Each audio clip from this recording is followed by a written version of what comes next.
Hello everyone, welcome back to another stream of This Game.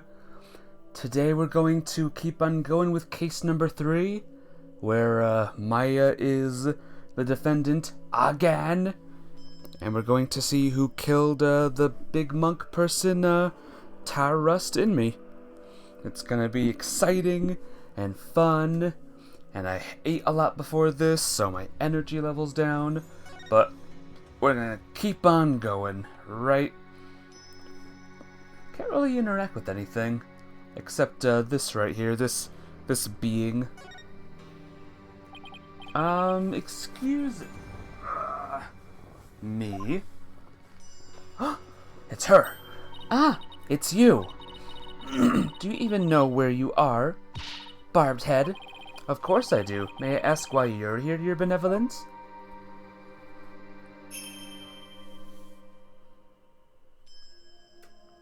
I came to pray for the High Priest's soul. But what are you doing here? This is one of the most secret spots in Quranism. Unscrupulous lawyers such as you have no business being here. But I'm not unscrupulous. Quiet. You dared to find fault with my insights at every turn the other day. She's still sore about that trial? Sorry. Angel Love, what's up? How you doing today? How's life treating ya? As you know, Your Benevolence, a murder has occurred and I need to investigate, but we know the killer is one of your own, and my country's suspects are innocent until proven guilty. Plus, she's a serious student of spirit channeling who came here to study. So can't you at least give her a chance to explain what happened? All practitioners from overseas are big phony balonies. And her wish to train in the homeland of spirit channeling is but a bit for prestige. Arg, it seems like nothing I say will convince her otherwise, thanks to that last trial. Tweedledee Dum and Tweedledee really did a number on her impression of foreigners. As the defense attorney on this case, I really need to investigate this crime scene, and I need to do it now. I've even been authorized by the police, so... What's this? You intend to make a mockery of our secret Hall of Justice once more? No, I simply want to defend my client, which means you have come to forge evidence then. I know all lawyers were criminals. I must now redouble my vigilance. Ouch, that's unfair. Who taught you to demonize a whole group of people anyway? My mother and father. Do you have an issue with their parental guidance? No, I would never dare criticize the royal couple. I still can't imagine what the lawyers here must have done to garner such hatred. Oh ho! I just had the most wonderful idea, Barbed Head. Why do I have a bad feeling about that glint in her eye? You're good to finish a season on your show. Ooh, what you watching again? Sorry, I forgot the name. The most wonderful idea. So, what's this most wonderful idea of yours? If you are to investigate this murder, then I shall oversee your every move so as to prevent any misdeeds, naturally. What? You want to follow me around the entire time? Of course, not that I want to, mind you, and I will not tolerate any objections. Understood? She can't do this to me. What was that, Barbed Head? Oh, no, it's nothing. Very well then, let us get this investigation over with. We mustn't stay here in the inner sanctum a moment longer than necessary. But please don't rush me. A classroom of the elite. Ooh, nice. Never heard of it. Is it good? It is not within reason that I insist on a speedy investigation, Barbed Head.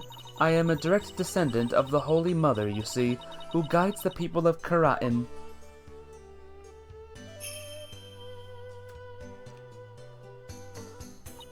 As such, I must not sully myself with the blood of battle that Lady Kira bears. The blood of battle? If it's that big of a problem, why don't you head on down now? I won't do anything, I promise. No, lawyers are never to be trusted. Now make haste so that we may leave here soon. Oh, and one more thing. What now? Your victory the other day was but a stroke of fortune, but this time my insight shall reveal the absolute truth. So brace yourself for a defeat most bitter, lawyer.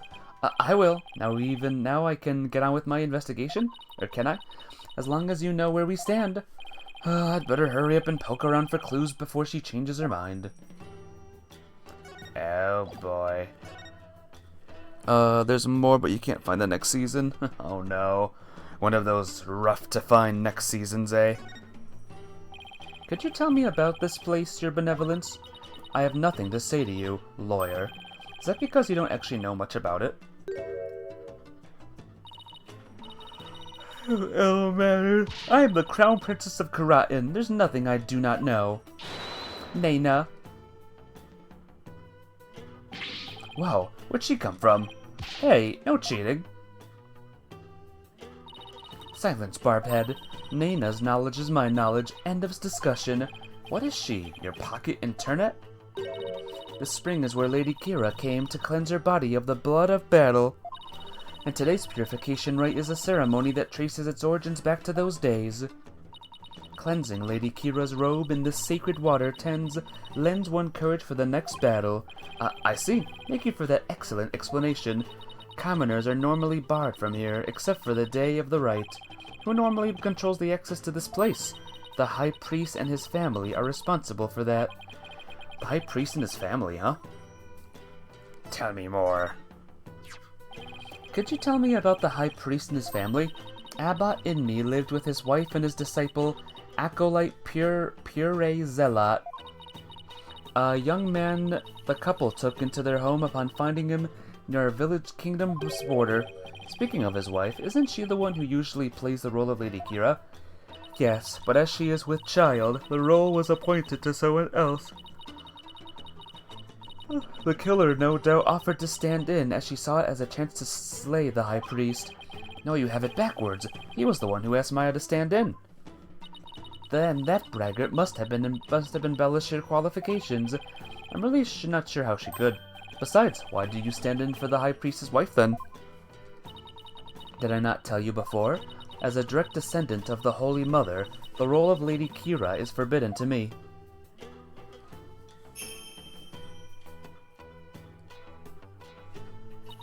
For those descended of her holiness must not defile their bodies with the blood of battle. Oh yeah, you did say that, didn't you? I should probably talk with the High Priest's wife and Acolyte Zealot later too. Alright, examine we go. Let's take a closer look, shall we? Whoa. Whoa, this is blood. This is a statue of a warbod, the bird on which Lady Kira based her appearance. And all of this blood is from the High Priest, huh? Heh, you no doubt embraced the statue in the hope that Lady Kira would save him from death. May his soul rest in peace. Considering the amount of blood, he must have been stabbed with a considerable force, but there's no way Maya would be strong enough to deliver such a blow. Oh, who could it be this time, Angel Love? Who's the murderer this time around? It's been stained red by the High Priest's blood. The spring shall run red upon Lady Kira's return. What's that from? An old legend. Wait, does that mean that the rebel hunting Lady Kira in the newspaper is the real deal? You again? Oh man, not again. Nah, that's crazy talk. Yeah, see, Angel Love, that's crazy talk. Come on. Come on. Hey, isn't this Lady Kira's robe? Oh, Holy Mother, Lady Kira's robe is... I know how you feel, but we should leave it as it is to preserve the crime scene. You imbecile, this is an actual robe Lady Kira once wore. It is? What the heck is it made of? I mean, nothing should look this good after a few hundred years. Enough. If I say it's the actual robe, it is the actual robe. That foul murderer shall not get away with this. Sheesh. It's tough to see a piece of history sloppily tossed on the ground like this, though. Even looks like it's been mended a number of times. This robe kinda smells... How did you insult such a sacred place of clothing like that? Piece of clothing, rather. No, I mean that it smells like incense. Oh, I see. The scent you detected is from the sacred incense used to purify Lady Kira's robe. Whenever a rite is to be performed, the robe is first scented with a sacred incense. If this still smells like incense now, the scent must have been much stronger the last night when the victim was killed. Strange. It's a lantern. And it's still lit. Of course it is. The sacred flames in the 4 lanterns here have burned for centuries. Anyone who extinguishes them, even one of them, would be put to death immediately. So that's why they're outfitted with glass window guards. Still, I'd better keep my distance, just in case. So the moon and these lanterns were only the sources of light up here on that night? Rite is performed by the light of the full moon because moonlight is a purifying force. I see. No touching. I wasn't going to. Oh. And I guess that's... Wait a minute. A bloodstained scrap of paper. Looks like some kind of note or letter, perhaps. But it's written in Qur'ani, so I can't read a lick. Let me see that. Once the flame is lit, then... will be... This is simply impossible to read. Wait, what is it? This stamp is in the lower right. It's the mark of those insurgents, the Defiant Dragons. You have to write an essay? Oh no. What's it about? What's the essay about? The rebel group? What's it doing here? Is there some kind of connection between the High Priest and the rebels?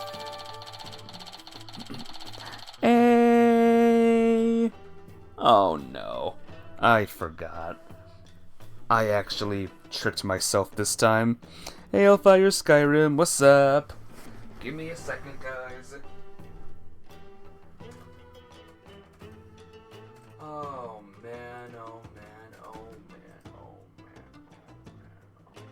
oh man, oh man, oh man, oh man. Third case.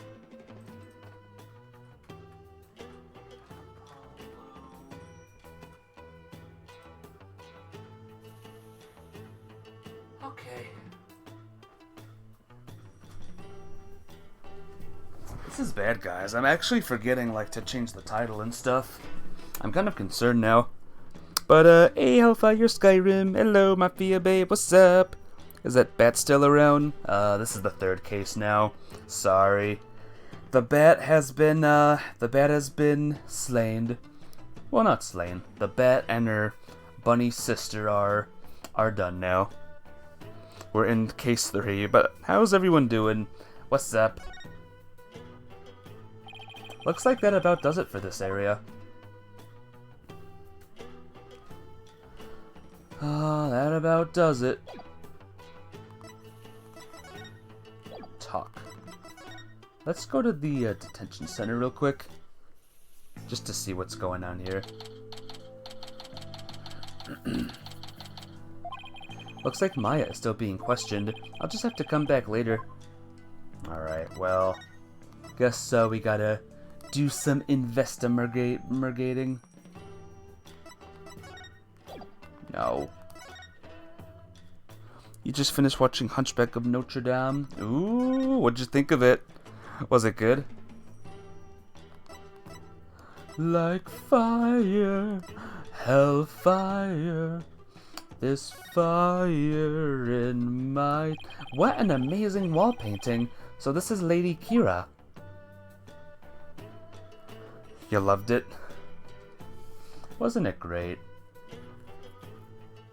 Are you gonna watch the sequel, by the way? Will ya? Will ya? Spoilers! It stinks! Do you see the red mark upon her brow? That is the character for death in Qur'anese. It is the mark of resolve to fight to the end. There are many different marks we make on our bodies, each with a different meaning. Interesting. Probably not. Yeah, me neither. Come to think of it, you have marks on your face, Your Benevolence. So did the High Priest? The High Priest's marks are those of a monk, while mine are of a royal priestess. All members of the Quranist clergy have such marks upon them. The shape and location of the marks vary in accordance to conditions like status and age. And all records about them are kept at Temple, so it's kind of like a national ID registry, huh? Hey, Belle! Belle has arrived. Speaking of Belle, Mafia Babe, are you gonna watch more Disney movies? Are you gonna go on the crazy Disney journey that I've been through? Is that a weapon in her hand? Yes, it is Lady Kira's dagger, the very same one used in the Wright. It is made to resemble a warbud, the bird Lady Kira fashioned herself after. So that dagger is the weapon that took the High Priestess' life. Princess and the Frog. You're going a little out of order, Mafia Babe, but you know what? I'm not gonna stop you. If you wish to know more about Lady Kira, you need but ask. I get the feeling she's going to be super relevant to this case. I should definitely ask the princess for more details later. Oh, I can do this now. I think I'd better go take a closer look.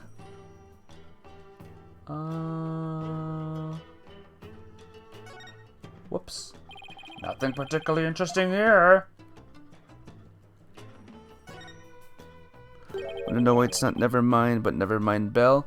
Cause Belle, Beauty and the Belle. There's no snow here. Maybe it was removed because it would interfere with the Wright? The day before the Wright, the temperature in this area plunged below freezing. Even the Plaza of Devotion was covered in a layer of white frost. Must be the elevation. It wasn't all that cold back in town, as I recall. Very sus, everyone.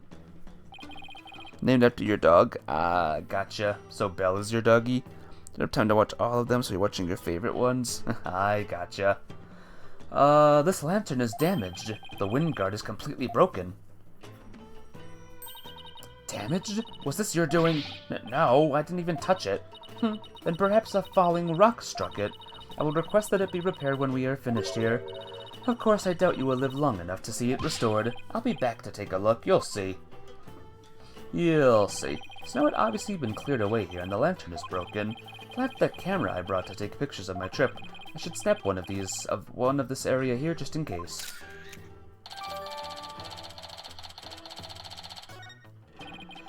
Nothing else particularly interesting here. This rock must have fallen from higher up on the mountain. It's like the perfect perch for taking a peek over that curtain.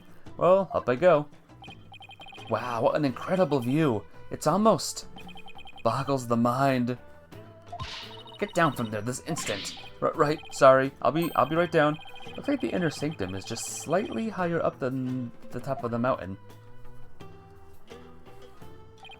I guess that confirms that the stairs from the Plaza of Devotion are the only way up here. That's not good, maybe. What is this now? There's something hanging off of the ritual curtain here. These look like those prayer flags down at the Plaza of Devotion, except they are arranged like no prayer flags I have ever seen. How so? All of these flags have been sewn together. Hey, you're right. It's like they're one big banner now. There is something written on a piece of it. Donated by Tarust Inmi. It seems this piece is from a donation Abba Inmi made at some point. What could it mean? Huh? During the rite, the inner sanctum was fully enclosed by the ritual curtain, making this case something of a locked room mystery. The purification rite is akin to a bathing ritual for Lady Kira. Therefore, it must be closed off from the outside world, so the inner sanctum is like your private bathroom. Indeed, so see to it that you keep it clean. This flap in the center acts as the ritual curtain's door, but that's about it. Eek! And what was that shrill scream for just now? It's just, I'm afraid of heights. I didn't notice it as I was climbing up, but now that I can see all the way down, gulp. I guess that flight of stairs from the Plaza of Devotion really is the only way up or down. It's kinda scary. Kinda scary, guys. I don't know about you.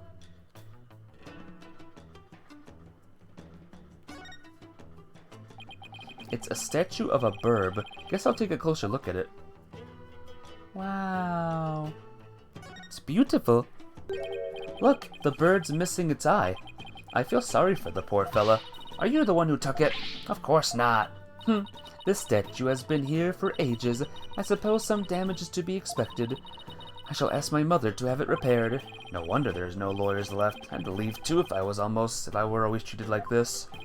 I don't think I'll find anything else of interest around here. Alright, what else? Whoops.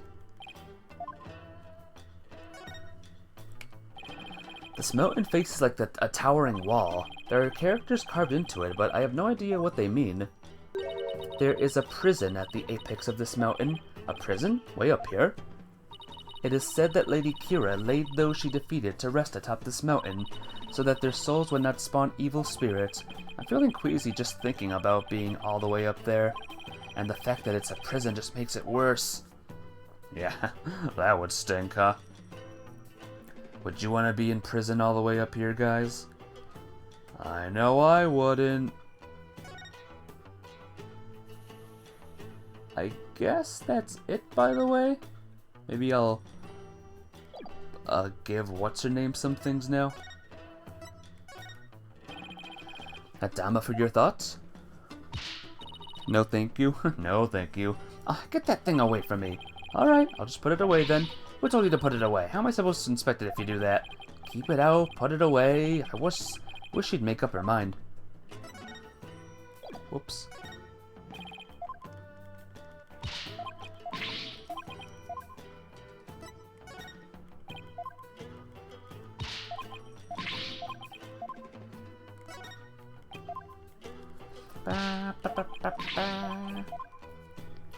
So who do you think did it, Mafia Babe? Who's the murderer this time? I mean, we haven't seen everyone yet, but what a dreadful way to die. Did you know the High Priest, your benevolence? Yes, he was a pious priest of Quranism. As such, he had the trust of the entire kingdom. No clue. Could be anyone. Actually, the person already confessed. It's, Angel Love again. Isn't that crazy? The entire kingdom? Really? Yes, but what do you know about faith and trust? You who can never hope to match its virtue. It is like comparing the moon to a pebble, or the sea to a puddle. How did this suddenly become a game of pin the diss on the lawyer?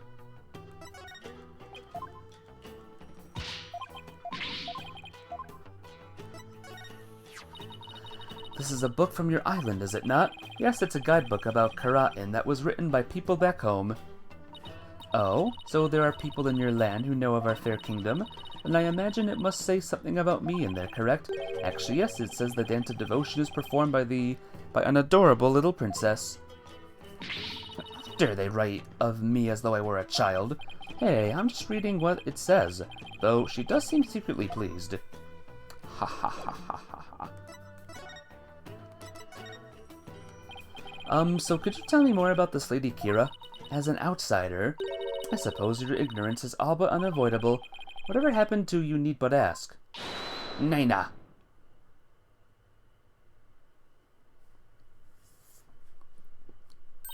Lady Kira was the Holy Mother's younger sister, but unlike her older sister, she lacked the ability to channel spirits. However, it is said that none could equal her skill with the dagger. A dagger? Well, this became relevant fast. The Holy Mother guides our souls, and Lady Kira keeps the peace with her dagger. Lady Kira was preparing to die for her people. She cloaked herself in a sacred battle robe and concealed her face as her sister did. Okay, but who was she fighting against? Throughout our history, we have been set upon by rebels. Now is no different. For our enemy now is the Defiant Dragons, led by that insurgent Dirk. So Lady Kira played a role akin to the police, huh? So what's with the bird imagery? Lady Kira's robe is fashioned in the likeness of a warbird. It is a fearsome bird that is unique to Karain. I see. And what about the recent rebel hunter, Lady Kira? Who do you think she is? I have heard about her, but I have yet to ascertain the truth. However, I believe her to be a vigilante, or more precisely, a patriot. So even Princess Rayfa doesn't know the true identity of the rebel hunter, huh? That about does it for the Inner Sanctum. I should probably head back to the Plaza of Devotion and let Emma know I'm done. After all, she's the one putting her neck on the line for me to investigate this place. Alright, girl, I'm out of here. See you later.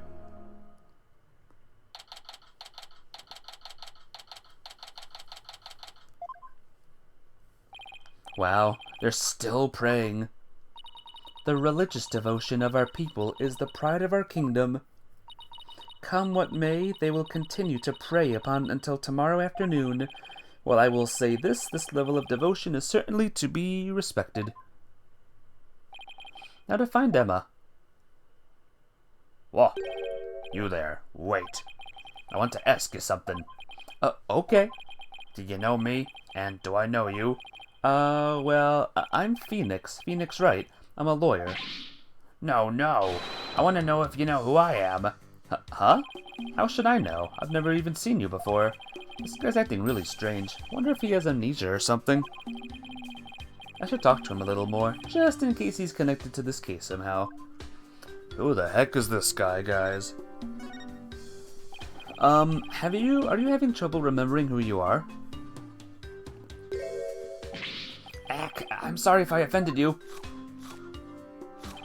Whoa, I thought he was going to pull a weapon on me, but he's just pulling some snack wow, one after another. Trying to remember what I'm supposed to do. I know it's something important. Do you know this man or something, Barbed Head? No, I just said I've never seen him before, didn't I? Are you Lady Kira? You know of Lady Kira? Then you are Karanese, I take it. Chomp chomp. Maybe. Wait, are those lizards he's eating? What? You want one? No thanks. I just ate. Now I remember. Get a load of this.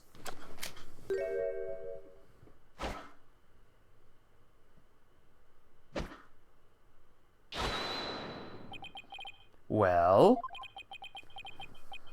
What? I believe he suffers from a far more serious malady than mere memory loss. No good, huh? Guess I'll try somebody else. So, who was that man, and what did he want, Barbed Head? I wish I knew.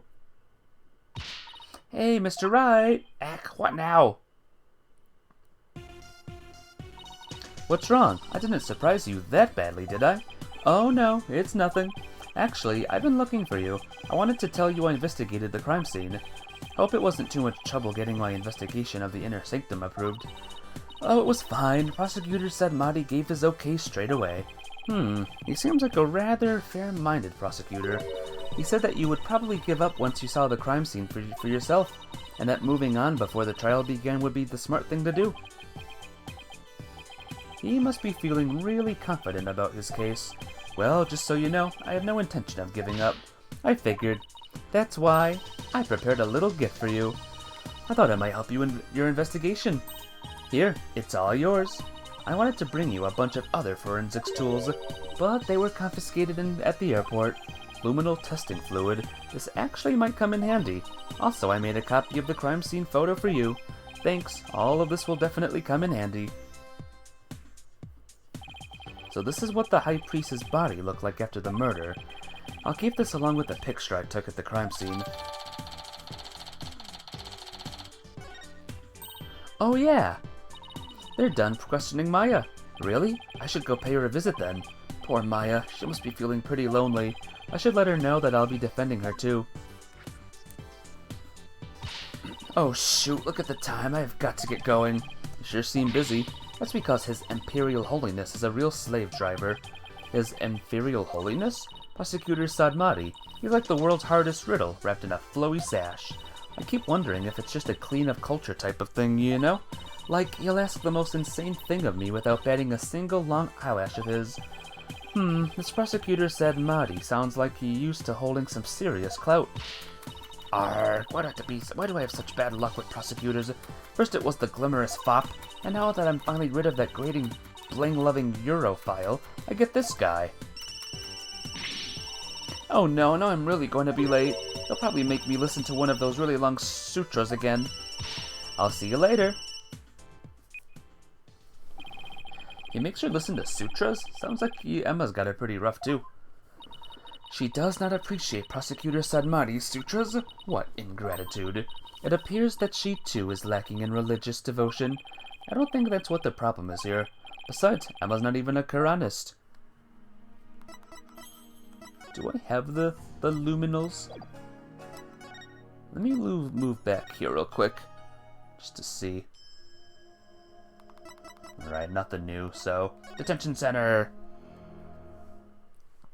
Mafia babe, look! It's Maya! Maya Faye's here! Nick! I knew you'd come. Maya, she sure looks tired. How are you holding up? It wasn't me, but no one will believe me. Nah. I have to admit, I'm still a bit in shock. Who would have thought you'd get caught up in something like this, and so far from home? Yeah, Mafia babe, guess what? Maya's the defendant in this case. She's the defendant in a Phoenix Wright case. Again! But I'm going to defend you, so hang in there. We can do this if we work together.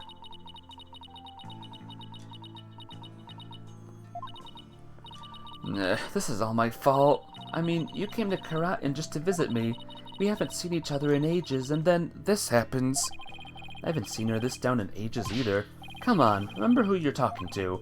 Besides, I thought you'd be used to being the usual suspect by now. Hahaha, I guess you're right. And you've saved me each and every time. Yep, so just tell me everything you can and let's go from there. Barb's head, stop stalling and go straight to the matter of true import. We know that she is the murderer, therefore it is time for her confession. Big shocker, I know, right? Your benevolence, what brings the royal priestess to a place like this? I am watching over this lawyer to keep him from tampering with anything in this case. Now, out with it. Confess to your crime. But please, your benevolence, could you please take it down a notch or three? Maya, please tell me what you can. I know this must be difficult, but anything you can remember might help. Sure, okay. I didn't kill the high priest. I wouldn't even dream of it. I mean, he always treated me so well. About Abba Inmi was an important figure with a ton of duties, including training acolytes. He was really kind, even to a foreigner like me. He even invited me over to his house whenever I was between training sessions. How could I ever kill someone like that? He sounds like a really good person. I think I would have liked him. It was so much fun. I got to enjoy meals with his family and everything, and his wife was a master of Karenese cuisine. I've never eaten better in my life. It's like they were her family, and home away from home in this foreign land. Must have been the source of comfort, what with being here for training all alone.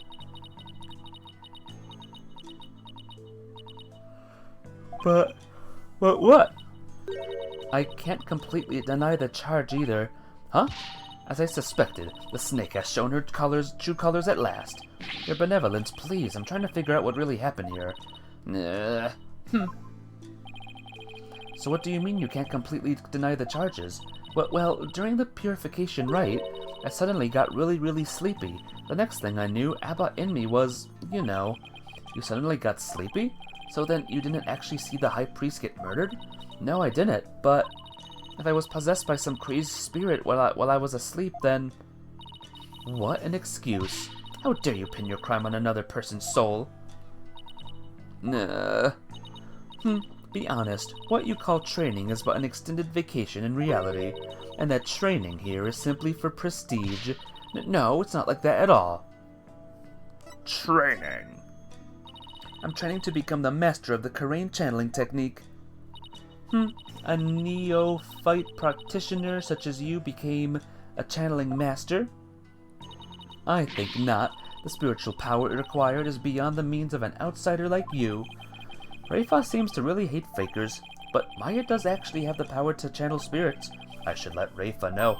Your benevolence, I wouldn't call Maya a neophyte because she can already wait, Nick! What?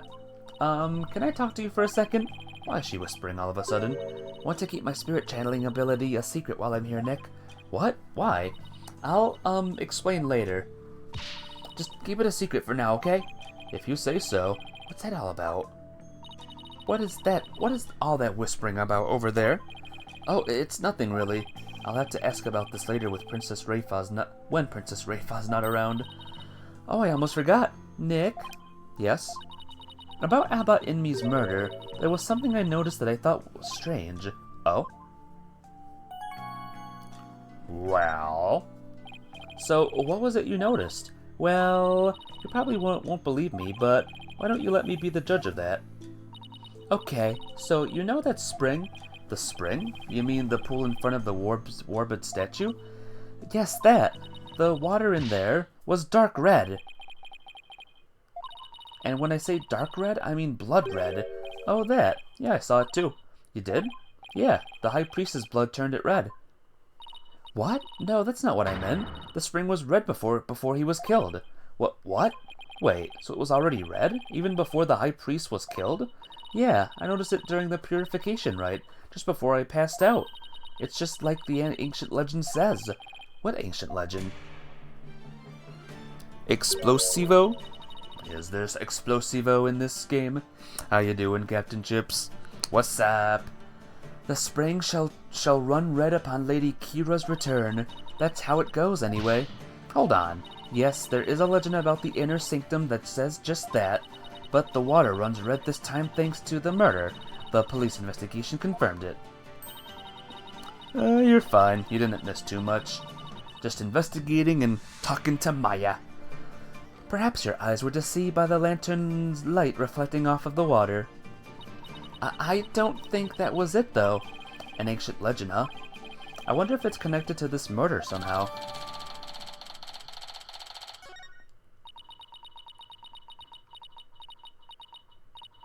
Nick? Yes? So, actually, there's one more thing. What's up with Maya? She keeps looking over at her benevolence, like she's worried about what Rafa will think. Well? There's something I want to show you. There is? I found this at the inner sanctum after I came to. Is this a letter? It's in Quranese. See that stamp on the far left at the end of the letter? Does it look familiar? This red stamp here? That's the mark of Lady Kira. Oh, right. It looks just like the mark of her on her forehead. Lady Kira, you say? Let me see that. Well, why, this is... What? What does it say? Do not perform the rite. I know what you are planning. Lady Kira. That sounds like a threat. Or a warning. Whoever's pretending to be Lady Kira was pressuring the High Priest to stop the rite.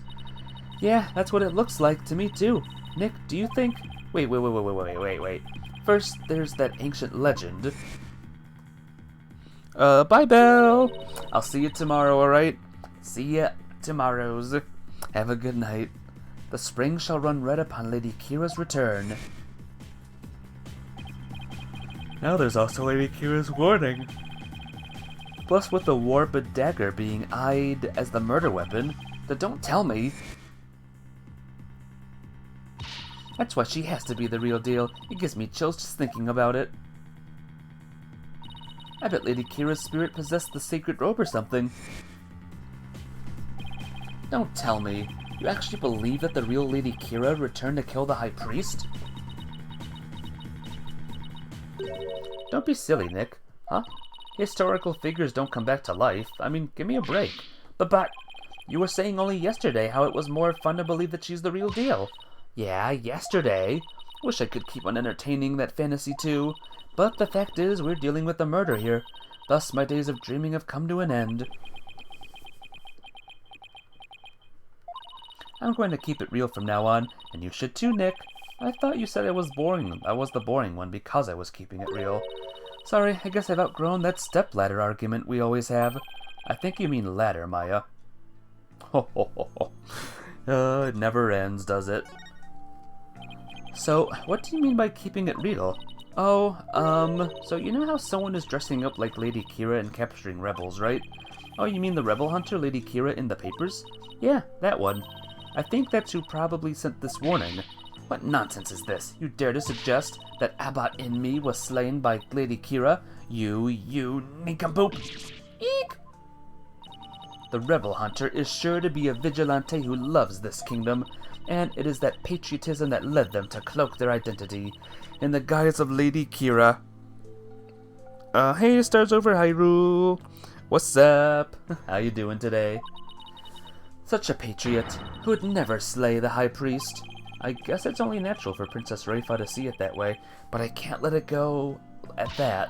Besides, why would such a vigilante want to stop the purification rite in the first place? Haven't figured that one out yet. I rest my case. Still, if the rebel hunter had a compelling enough reason, they might have killed the High Priest after he ignored their warnings. You big dummy! You can't fool me! It was you who forged that warning letter. You were trying to shed your guilty onto our most sacred Lady Kira. Admit it. No, I'd never do such a thing. Now, your benevolence. Let's try to remain rational about this. Grrr. Maya, did you show that letter to the police? No. I was afraid that it would anger everybody needlessly, so I was waiting to show it to you, Nick. And judging by your benevolence's reaction, I'd say Maya was right to be worried. Wait, what are... There are a number of places on this letter where there are 3 holes in a row. Are these supposed to be some sort of a message too? Not that we'll be finding out anytime soon, I suspect. But yeah, how goes you today, Stars? Hope you're doing good. Alright, Akils, wrap it up. I guess they have more questions for me. Yeah, at least I have a better idea of what we're up against now. Nick, there's something I've been meaning to say. I don't need a lawyer this time. What are you talking about? It's just, you know how they have that Defense Culpability Act here in Karatin, right? Well, if I'm found guilty, you'll be charged with abetting a criminal. Maya, thanks for thinking of me, but don't worry, Maya. We'll pull through this together somehow. We always have, and haven't we? Yeah, but we're not in Kansas anymore, you know? True, but I've been through one trial here already, so I know what I'm getting myself into. We're going to win this one no matter what. Besides, because I believe in your innocence. Yeah, I know. You've always won because of your faith in me.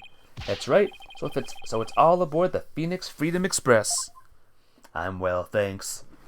Another day, another ace attorney. Thank you, Nick. Well, I'll see you later. Bravado will not save you tomorrow, and by then it will be too late to ask for mercy. We're going to beat this charge, you'll see. I don't care to understand every single word that was spoken, but I don't like the sound of that Phoenix Freedom Express one bit. Wait, don't tell me you don't know what Freedom Express refers to. Of course I know. Did you not presume to know what I do not know? I'm no closer to understanding why someone would want the High Priest dead. But given the use of the Warbid dagger and the existence of the warning letter, I'd say the rebel hunter disguised as Lady Kira is the real prime suspect. It might help if I knew a little more about this modern-day Lady Kira. I wonder if anybody has any info on them. Maybe the first thing I should do is go someplace where locals like to gather. Well, we're out of here. How about the bazaar?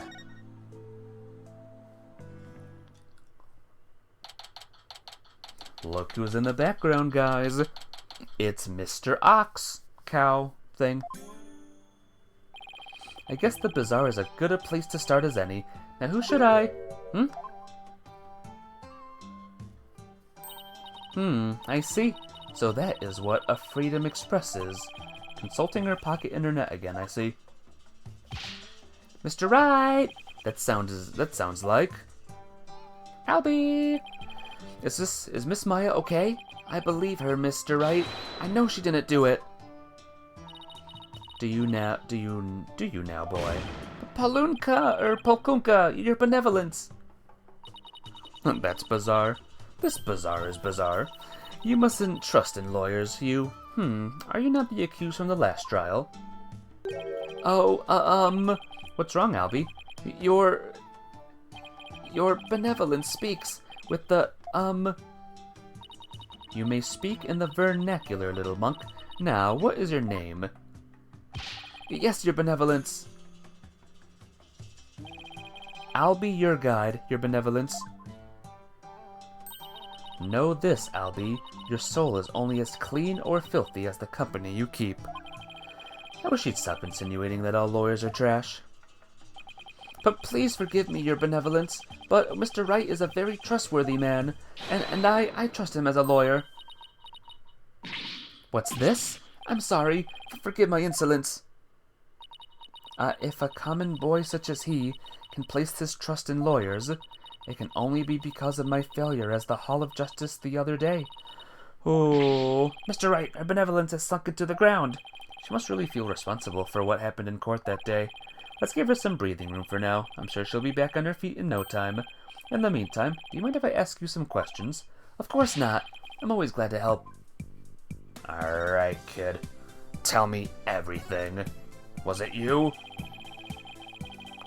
So what have you heard about the rebel hunter that was in the newspaper? Everyone's overjoyed at her appearance. They say she's the modern-day Lady Kira.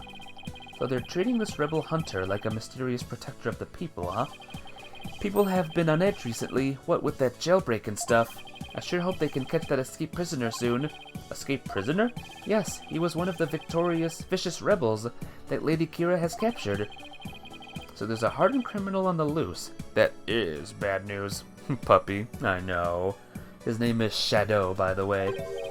Yes, but the modern-day Lady Kira is also super amazing. I mean, she takes down big, scary rebels all by herself. Yeah, it's not exactly something just anyone can do. Someone that strong could have easily overpowered and killed the High Priest. And what about that escaped prisoner, Albie? The escaped prisoner. So, what's the escaped prisoner supposed to be like? They say he's a vicious fiend who serves as Dirk's right-hand man. Dirk? As in the leader of that rebel group? Yes, the escapee serves that dreadful master of the Defiant Dragons. Albie's your favorite. He's a good kid. He's a good boy. Absconds with puppy and sneaks off. That's exactly what he does. No, he's just a guide. You know, I'll be your guide. They say the prisoner's a former soldier, and he wields a big scary knife. Rumor has it, he's a cold-blooded killer to boot. He sounds like a really dangerous man. He is, but the police still can't find him, even after an exhaustive search. Wait, I remember hearing about a prison. There is a prison at the apex of this mountain. A prison? Way up there? You want a puppy? Aw, you want a puppy. I gotcha now. The prison is at the top of the Inner Sanctum's mountain, right? How did he even break out? No one really knows. He supposedly did it without any tools to speak of, too. Some say he must have fallen to his death. Personally, I'd like to believe he did. Otherwise, something like that terrible incident might happen again. Terrible incident? What was that about a terrible incident, Albie? It happened before I was even born, but Queen Amara, the previous queen, was assassinated. And it was the rebel leader Dirk who did it. The previous queen was assassinated? That's kind of unsettling. Oh, it was the terrible deed of a heinous sinner. I mean, to take the life of such a gentle queen? Only someone with a dark, defiled soul could have done that. They really take their queen seriously here, like god-worshipping level serious. It really would take someone pretty bold and blasphemous to assassinate one. Those Defiant Dragon rebels are not afraid to do anything to accomplish their goals. That's why, with that escaped prisoner on the loose, who knows who might be killed next. Bark! So that's why the people of Karaten are so afraid of that escapee, and why they want the rebel hunter to take him out along with the other rebels. So, is there anything else you can tell me about the rebel hunter Lady Kira, Albie? I was just thinking there was something else, but what was it? Oh yeah, here. What is it? Shadow found it. Why, that's the Warbird arrow. Feeling better now, your benevolence? This is no time to be feeling sorry for myself, for I am the Crown Princess of Karatin. Now, let me see that boy. Yes, your benevolence. It looks very much like one of the legendary weapons Lady Kira once used in battle. A three-pronged arrow? I could swear I've seen something resembling that arrowhead recently. Where did Shadow find it, Albie? Near Abba Inmi's house. Near the victim's house, huh? Something tells me I'd better look into this. Didn't we something recently like 3 guys? Albie, can I ask you to take me to the High Priest's house? Yes, of course. Come to think of it, he was married, wasn't he? And his wife is the one who usually plays the part of Lady Kira in the Purification Rite. I should probably talk to her too. Alright, folks, we are out of here. So the High Priestess home! There she is. So this is where the High Priest lived. Wait a minute, this is where they brought me when my back gave out. And the woman in front of that altar, she must be the High Priest's wife. Yoo-hoo! Excuse me. Aw. Yes, may I help you? I was hoping to speak with the High Priest's wife. Are you her? Please forgive the intrusion, Lady Belib. Oh my, your benevolence. Please, be at ease. What a terrible time this must be for you. I owe much to your husband, for you have my deepest sympathies for your tragic loss. You honor me with your kind words. Look, dear, the royal priestess has come to visit us. Her name is Belib Inmi, by the way, just to let you all know. You can see the name there. Yes, What's that? Oh, of course. She's talking with his funeral picture? Yep. My husband, too, is delighted that the royal priestess has graced us with her presence. You can speak with Abba Inmi? No, I don't possess the power to speak with the dead, but I can feel his presence. What's their last name? Inmi. Inmi. I wonder if I can show it real quick. Yeah, the monk's name is Tarust Inmi, and her name is Belib Inmi. Nice names, right? Are all the characters' name puns? Yes, they are. Like Pore Zealot and I'll be your guide. Believe and trust in me. Beautiful. But I can feel his presence. What's that? No, that can wait until later, dear. Aw, poor wife. She's definitely speaking with him. So, your benevolence, what is it that brings you to my humble abode? This lawyer is investigating your husband's death, and I am watching him to ensure he does not tamper with any of the evidence. I know this must be difficult, but could I ask you some questions? A good friend of mine has fallen under suspicion, you see. A friend of yours? So then, you must be Maya's friend from the States, correct? That's right. I'm sorry, but I'm still grieving. Isn't that right, dear? Yes, I know. Abba Inmi and his wife were one of the closest and most loving couples in Karatin. If she is not ready to talk, I will not allow you to press her any further. She did just lose the love of her life. It would be incredibly insensitive of me to force answers out of her right now, but I need to talk to her if I want to learn more about the High Priest. Plus, there's that Warbird arrow that Albie found near the house. There's too much I need to find out for me to leave just yet. Would it be okay if I stayed here for a little while? Barbed, have you not been listening to a word I said? Look, your benevolence, I'm sorry for her loss, but I'm running out of time. So what I will do is promise to leave if she doesn't change her mind. Please let me talk to my husband about this. Yes, I know. No, don't. Not in front of the royal priestess. Now, if you would excuse me. What the heck were they even talking about? You have but poured salt on your wounds. This is precisely why you lawyers are so despised. Urk. I was just trying to help Maya's case. I didn't mean to hurt Mrs. Inme. Could it be that you actually possess a conscience? Of course I do, but I'm also desperate for information. So, what do you plan to do now? Pass the time by looking around the room, I guess, and see if it changes your mind. Just see that you do not touch anything you should not. Guess I should watch what I touch then, just in case Princess Rayfa gets mad at me. Okay. Examine. How about this? Oh, it's a wanted poster for the rebel escapee everyone's talking about. What? Let me see that.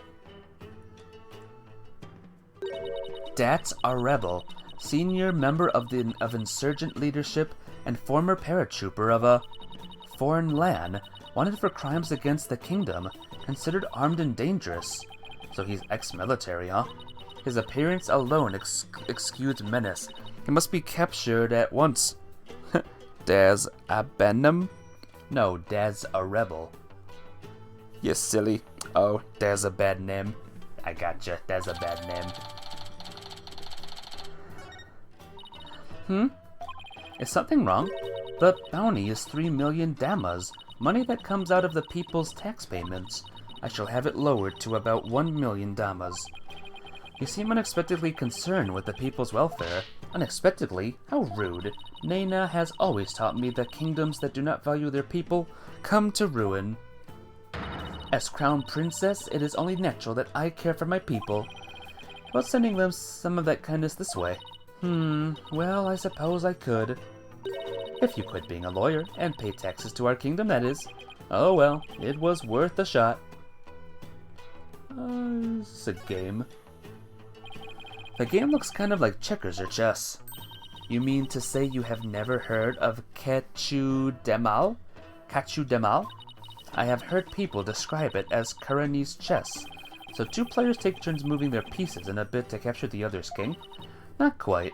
In Kachu Dema, the objective is the utter annihilation of your opponent.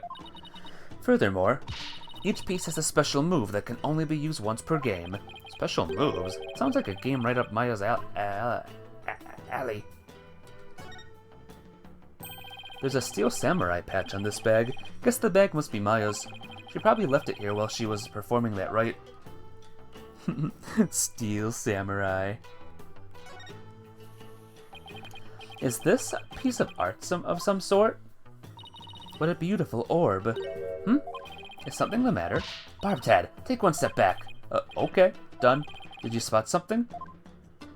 Yes, your dismal reflection. It was ruining the orb's beauty. She had to put it like that, your benevolence. Hey, there's a TV. What show is this? It is the Plum Punisher, warrior of Neo Twilight Realm. It is based on Lady Kira and is the #1 action hero show in Karatin. The Plum Punisher, warrior of Neo Twilight Realm. This kind of reminds me of something else. I don't know what though. Even the tune sounds familiar. I don't know. She's so mean, I know. So wooed. Yes, it's an entirely original show created right here in our kingdom. I'm not so sure about its originality, given its overall look in that theme song. Something the matter? Well, it's just we have an action hero show back home that is really similar to this. I'm guessing this shows why Maya is so into Lady Kira.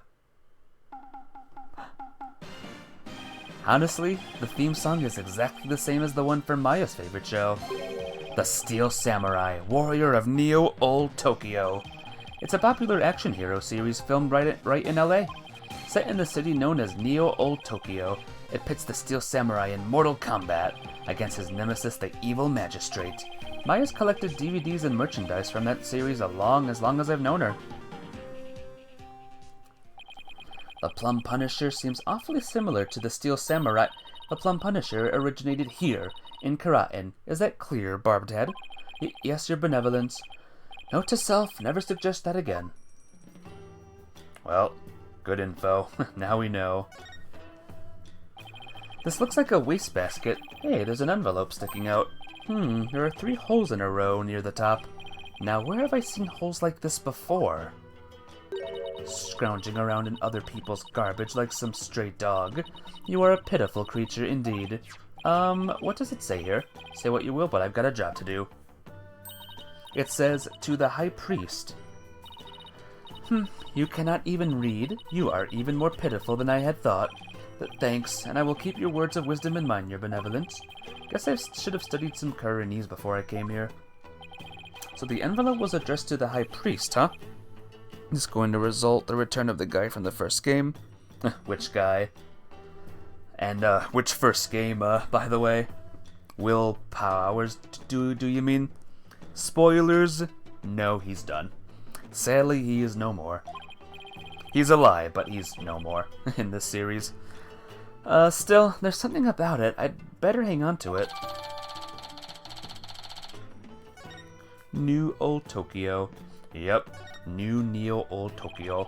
What is this scary-looking spiky thing? It is a floor cushion for heightening a practitioner's mental focus. Your ignorance astounds me. There is not a soul in Karatin who would not recognize this. A floor cushion? You mean you're supposed to sit on this? How else would you suggest it be used? It looks like a torture device to me. Whatever, right? What a magnificent altar. Of course it is magnificent. It is for the Holy Mother, after all. The Holy Mother. Is she that faceless figure there? Such insolence. How do you not know who Her Holiness is on sight? Do you seek to cross over into the Twilight Realm right this instant?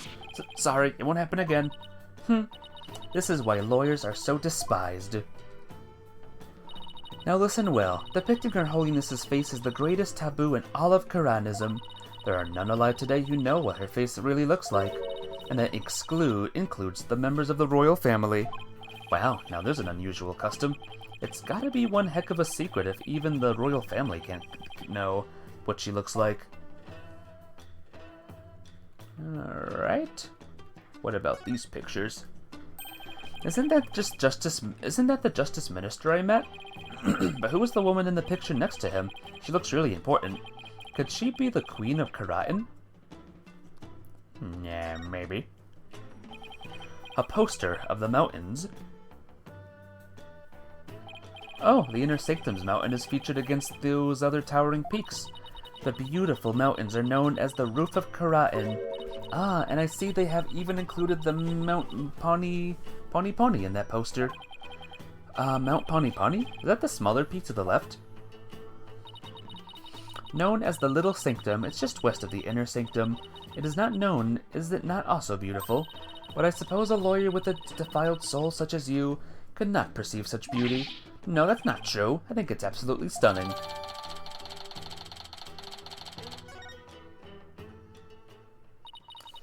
Lady Belib has not had a change of heart, and simply waiting shall not change that. Can we wait just a little longer? I wonder if she'll ever open up. Oh, you're still here? Lady Belib? Miss Sinmi, do you think you're ready to talk? Is it okay with you, dear? Yes, I will let him know. Lady Belib, you don't have to speak to this lawyer if it is not your wish. No, it's quite all right. If my husband were still with us, he would say, as much as it pains me to have my lovely wife speak on such matters, if it would help find the truth, then ask whatever you may. Okay, I'll take you up on your generous offer. Wait, did Miss Enemy call herself lovely just now? Well, whatever are you waiting for? Would that be in bad taste, guys? Talking like that and using the picture like that? Ask your questions quickly, so your departure may be just as swift. Yes, of course.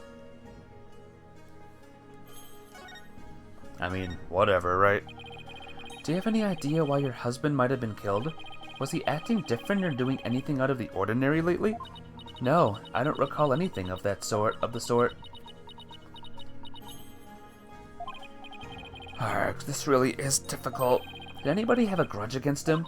He was a kind man and one of peace. He would never do anything that would cause someone to bear a grudge against him.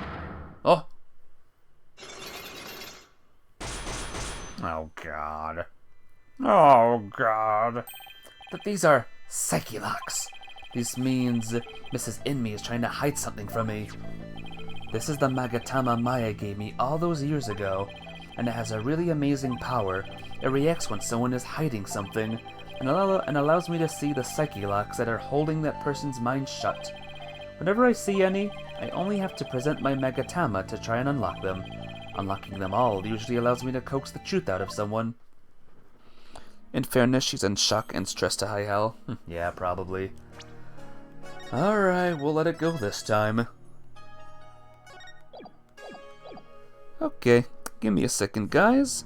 Luckily, I have a lovely guide up. Take that!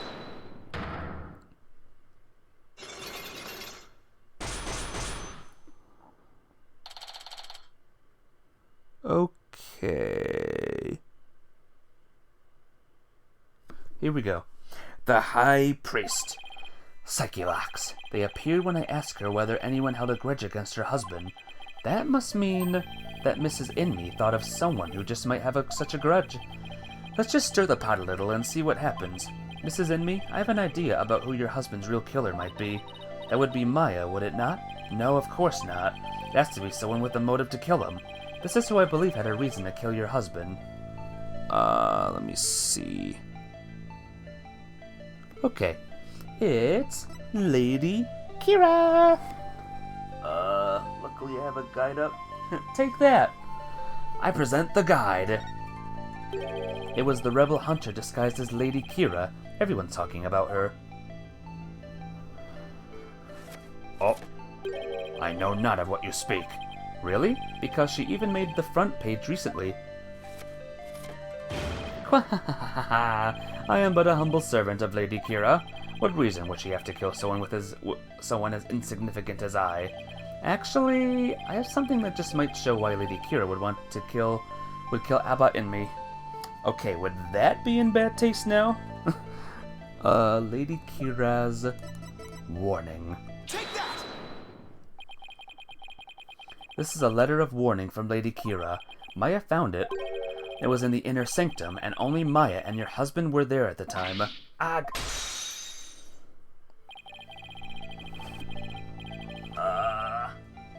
Debatable. Debatable. Discuss in the comments below. This letter reached its intended recipient, your husband, the High Priest.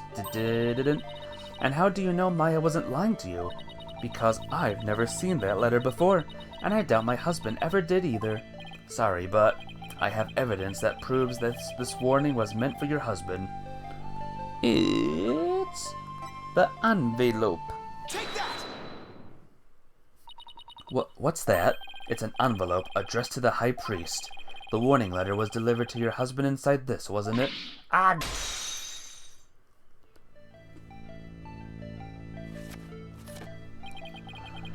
What nonsense is this? How can you prove this warning was delivered in the envelope?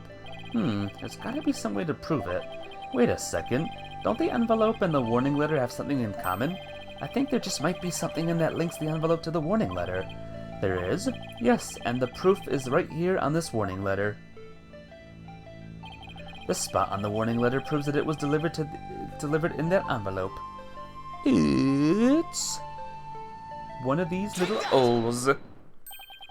The 3 holes in the envelope are in the same shape and arrangement as the holes in the warning letter, and if you fold the letter in thirds and place it in the envelope, the holes line up. Ag! As for what made the holes, I believe it was this. Take that! Alright, give me a second. Give me a second. They were made by this warbed arrow, one of the weapons favored by Lady Kira. The warning was folded in thirds, placed in the envelope. Let me get back in my chat room. No need the guide anymore. For now. The warning was folded in thirds, placed in the envelope addressed to the High Priest, and delivered to your husband on the points of this arrow.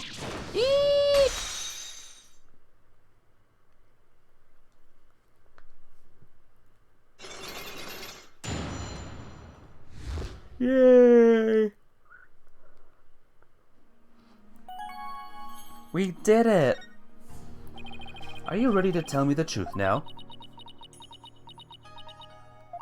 I admit this warning was sent to my husband, but he was not an insurgent. Then why did you keep it a secret? Because the authorities might have suspected him of being one if I hadn't. I guess that makes sense. If the rebel hunter was after him, I can see how people might be at least suspect. We are a Kernus kingdom, as such rising up against the monarchy is the same as blaspheming Karanism itself. Your husband was a devout priest of Karanism, and you fear that his good name would be tarnished if the warning went public. Yes, that makes sense, but is it the honest truth? What if the high priest really was a rebel? The rebel hunter would have had a motive to kill him. Still...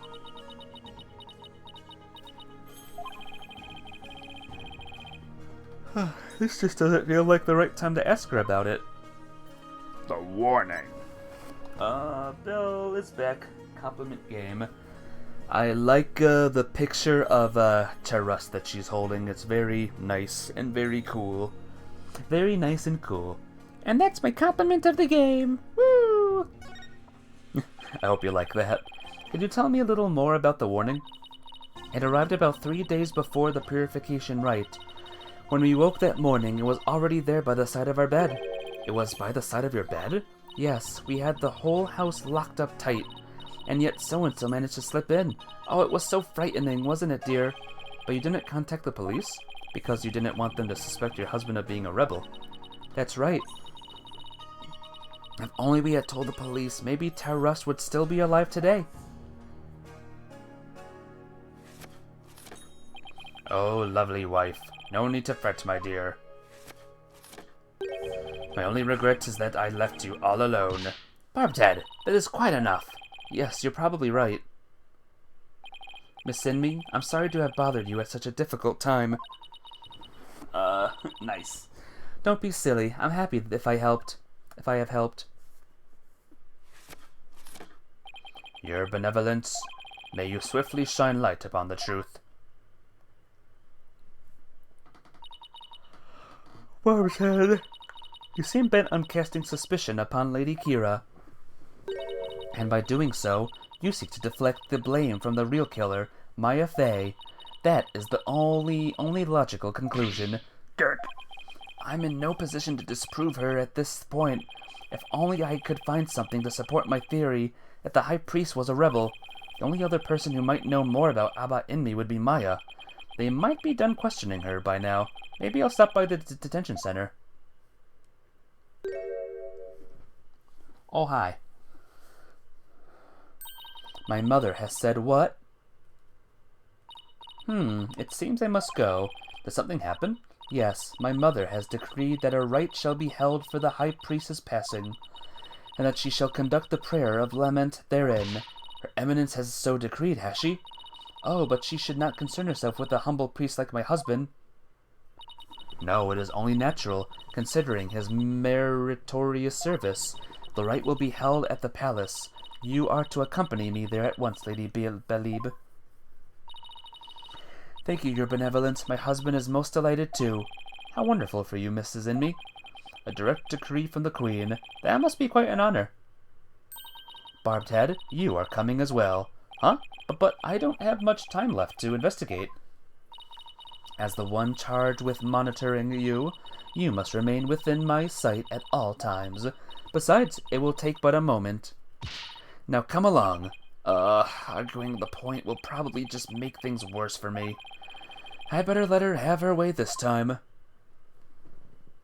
This kid, I swear.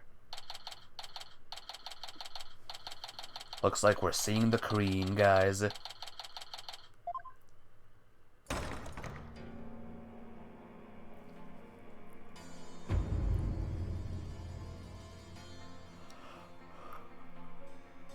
Whoa. Welcome, Lady Belib.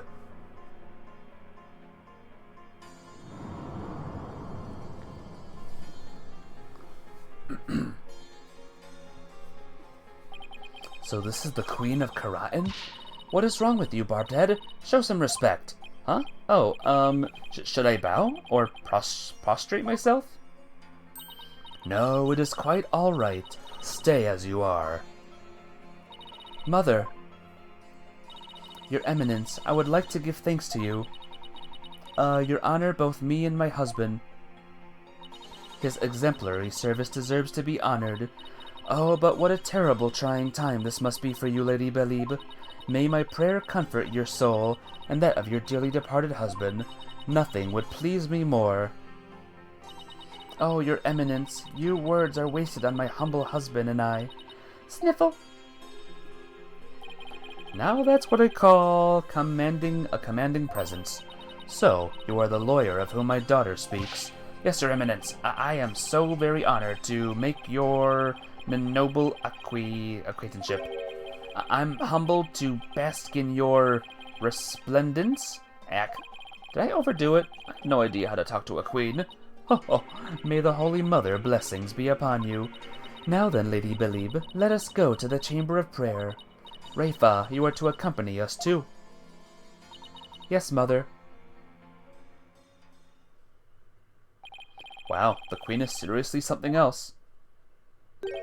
Heh, the Prayer of Lament, huh? Don't see how that'll do any good. It's Justice Minister Inga. Who are you, buddy? Nice to see you again, Minister Inga. Again? Have we met? I'm Phoenix Wright. We met in the accused's lobby the other day. Oh, right. Blue suit, jagged hair. You're that lawyer who brought my daughter down a peg or two. Your daughter? Yeah, Rayfa. He's Princess Rayfa's father? So he's Queen Garan's husband? You're planning on sticking your fat nose in this mess, too? The accused is a good friend of mine. Like I said the last time, you better watch yourself, see? Do you mind if I ask you a few questions? You want to question me? That would be great. You got balls for a lawyer. Guess I can play along a bit. But I got things to do, see? So we'll have to talk while I work. What do you think of this guy, guys? Wanted to let you know that I'll be the defense lawyer on this case, too.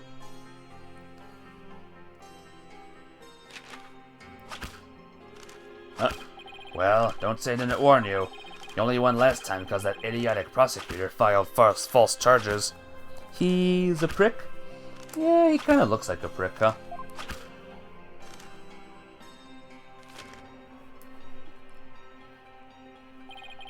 But it's gonna be different this time. I got Karatan's top prosecutor on this one, see? I don't care who I go up against. I'm going to prove my client innocent. You haven't forgotten that little thing called the Defense Culpability Act, have you? Blow this one and you'll suffer the same fate as the accused. How could I forget?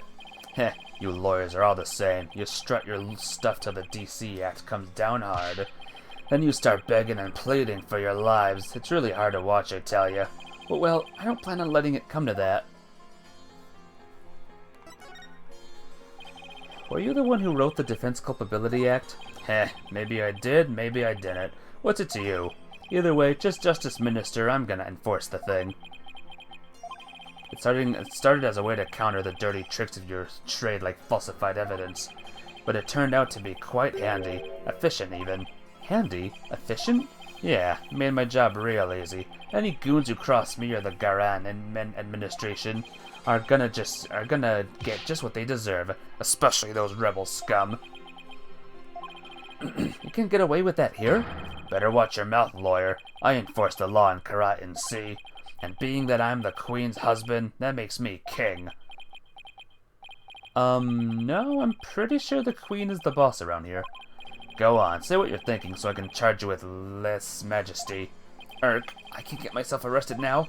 Listen up, lawyer. We got a low crime rate and a populace that lives in peace. That's all thanks to the DC Act, so I don't want to hear any more lip about it. But I can't defend my clan unless I can speak my mind. Even without the DC Act, Dirk and his insurgent scum buddies' days are numbered. What's that supposed to mean? Let's just say, I got a little trick up my sleeve, so I'd watch it if I were you. 'Cause you got a defiant attitude, like one of them dragon dupes.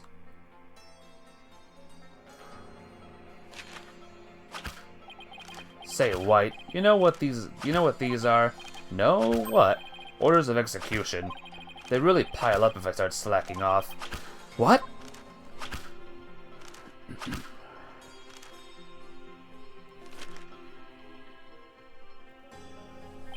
And tomorrow, I'll have even more work to do, processing the one for your little friend. And if you really do defend her, I'll have to add one more to the pile for you. But you're not stupid enough to waste your life on that criminal, are you? I don't know about this guy, guys. Don't worry, I'll make sure to lighten your workload, Inga. I won't give you a single execution order to sign tomorrow. I have returned, Barbed Head. Your benevolence. Are you done with the rite? Yes, it was performed flawlessly. Lady Belle-Liebe stayed behind to speak with Mother. I hope this will help ease her sorrow, even just a little. So, you have been speaking with my father. Yes, you could say that. My father is the great man. He works tirelessly to keep the peace in our kingdom. Karatin, as it stands today, owes everything to the efforts of my mother and my father. You should feel deeply honored. Under normal circumstances, they would have never spoken so readily with a lawyer. Yes, of course. It seems Rafa doesn't know what her father is really like. Well, now that we're done here, let's go see if I can talk to Maya now.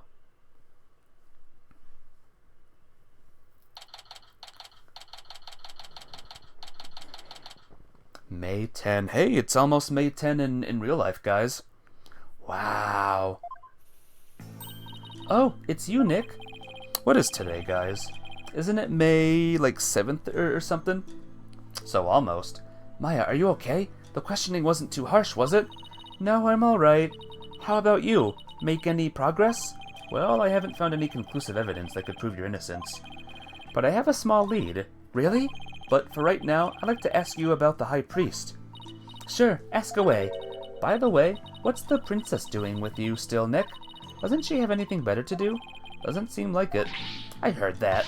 How rude. Of course I have many other things I could be doing. 7. The 7th. So in 3 more days, we'll be on this day. It's just a thought, but do you think the High Priest could have been a rebel? A rebel? Why would you even think that?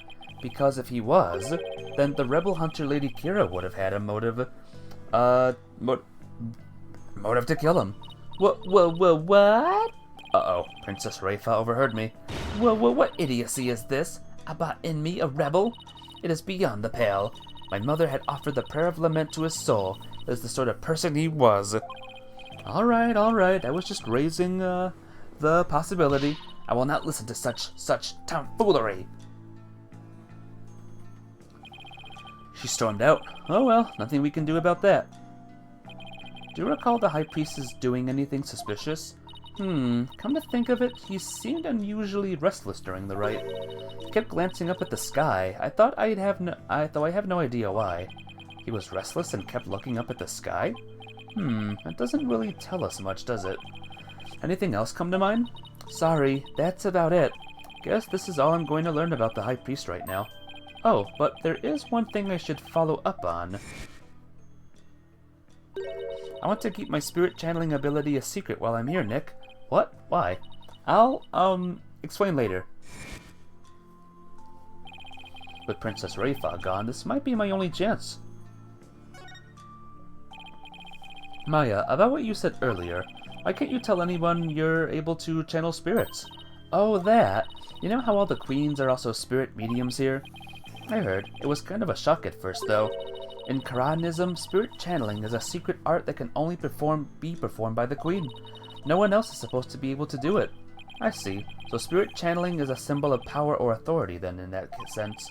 I can see why it would look bad if a nobody from another country were able to do it. Spirit channeling in the Karen tradition was developed from a Kuranese style that was brought to the US via Japan.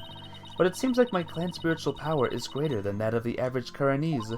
It may be a quirk due to how our styles diverged, but I don't really know.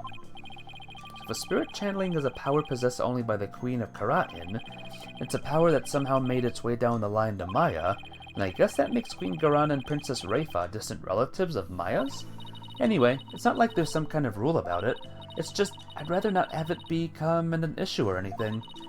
That's why mediums who have come here to train hide the fact that they can channel spirits. I see. I had no idea it was so complicated. Either way, training here is a must to fulfill the qualification needed to become the master. And what is this qualification to become the master? to be able to channel spirits of one's own volition and without fail every time. Like, remember how my spirit channeling was always a hit or miss? Only ever succeeded about 30% of the time. Yeah, and it was more like spirits possessed her, as opposed to her channeling them. So you can do it every single time now, whenever you want? Yep. At least I think. You think? Well, I haven't actually tried channeling anyone since I completed my training here. But once I get back home, I plan on taking the final spirit medium test. I have to try channeling one spirit after another in a marathon channeling session. Only those who pass the test are worthy of becoming the master, huh? Yeah, but I know I can do it. I'm going to ace that test and become the next master. After all, I can't let my clan and the other villagers down. Right. Maya's the next big hope, too, of Karain village. That's got to be a lot of pressure. So, speaking of similarities, I've noticed another similarity between our country besides spirit channeling. I saw a show on TV earlier that reminded me of the Steel Samurai. Oh, you must mean the Plum Punisher, warrior of Neo-Twilight Realm. So you've already seen the Plum Punisher? You really don't miss a beat. Actually, it was her benevolence who told me all about it. There is not a single person in Karatin who does not know of it. Oh, your benevolence, you're back. As the royal priestess, I am charged with monitoring your movements. So I have changed my mind, for in order to fulfill my duty, I must not avert my ears, not even from your blasphemous theories. Her sense of duty is commendable, but I wouldn't mind if she backed off a bit. Great timing, your benevolence. There's actually something I wanted to show off to the both of you. Show off? Maya sure seems excited all of a sudden. Yep, ta-da! What's that? It's an ultra-rare Plum Punisher strap. There's only one of them in the whole world. It was specially made to promote the TV show. You're the owner of this strap? Don't tell me. You're a Plum Punisher fan too, your benevolence? No, of course not. Only little children watch that show. I have no interest in such things. Right. No, I am telling the truth. Sure, let's just leave it at that. So how did you get your hands on that, Maya? I found a kindred spirit in a Plum Punisher fan here in Karatin. It resulted in an exchange of cultures transcended national borders. And by cultural exchange, you mean you swap TV show promo merchandise. You bet! You should do my Steel Samurai watch for this strap. It's a super rare watch that plays the Steel Samurai theme song when the alarm goes off. My newfound Karanis fan was so happy, I got this one-of-a-kind strap in return. I guess there are people like that wherever you go, even here in Karatin. Watch this. When you press the Magatama on her belt, it plays the show's theme song. That sounds just like the Steel Samurai theme song. What are you talking about? Can't you hear the folk instruments and the intro and the exotic tones throughout? Plus, the Steel Samurai has Japanese taiko drums that go Daka dun dun dun dun in the intro. Gotta love the Steel Samurai theme song. One of my favorite tunes in these games. Right. Guess my ears aren't just as good as yours. Anyway, I have this amazing idea for a new show. The Plum Punisher versus the Steel Samurai. I'm going to totally go pitch it to some TV stations when I get back home. It's going to be a huge hit. Right, your benevolence? I have no interest in such things. Well, if nothing else, talking about the Plum Punisher has thankfully seemed to cheer Maya up a bit. It's getting late. Try to get some sleep, okay, Maya? And leave tomorrow to me. Okay, thanks, Nick. I think I've covered just about everything. Time to head back to the temple and go over everything I've learned so far. Okay. Away we go. Here maybe? Nope. Temple? Oh, the temple. Temple. That's where I'm going. It's getting late. Won't be long till sundown. Mr. Wright, your benevolence. Are you done with your investigation for today? Pretty much. I thought I'd go over what I've learned so far. Care to join me? Yes, please allow me to help. Okay, first we know that the High Priest received a warning 3 days ago. It was from someone claiming to be Lady Kira, and it told him not to perform the rite. That's right, it was that rebel hunter, but what of it? That's what I'm not sure of yet. How would Lady Kira want to stop the Wright? If you could solve that mystery, right, I could figure out her motive for threatening the High Priest. It might be the break I need, but I just don't know enough right now to act on that lead. How unfortunate for you, Barbed Head. Your only hope is pure speculation. That shall not stand up in the Hall of Justice. You have no actual proof of Lady Kira's involvement in this crime, after all. Yeah, the warning letter alone can't prove who killed the High Priest. I'll give you one last chance to withdraw before you are charged under the DC Act. Your benevolence. While it is true you did not forge or suppress any evidence, that is perhaps a product of my careful monitoring of your every move. I wasn't planning to do anything like that in the first place, Your Benevolence, but I am going to prove Maya's innocence within the confines of the law. How can you be so sure you will? Because of my undying faith in my clients. That is a lawyer's greatest weapon. What nonsense. You have chosen to dig your own grave. When next we meet, it shall be in the Hall of Justice. As Royal Priestess, it is my duty to reveal the truth through the divination seance. This time I will prove that the insights I glean thereof are the very truth itself. Prepare yourself, for this shall be your last trial, and your last rites. Tomorrow shall end with you under the headsman's axe. Okay. Tomorrow I'll be defending Maya in that so-called Hall of Justice again.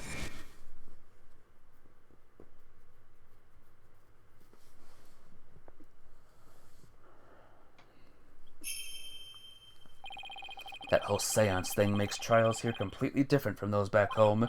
Plus, I don't have a shred of conclusive evidence. On the other hand, I've got plenty of confusion and anxiety to spare. Have to think of something. After all, I'm the only lawyer in all of Karatin. Love to do this. I will do this. I'll prove Maya's innocence if it's the last thing I do.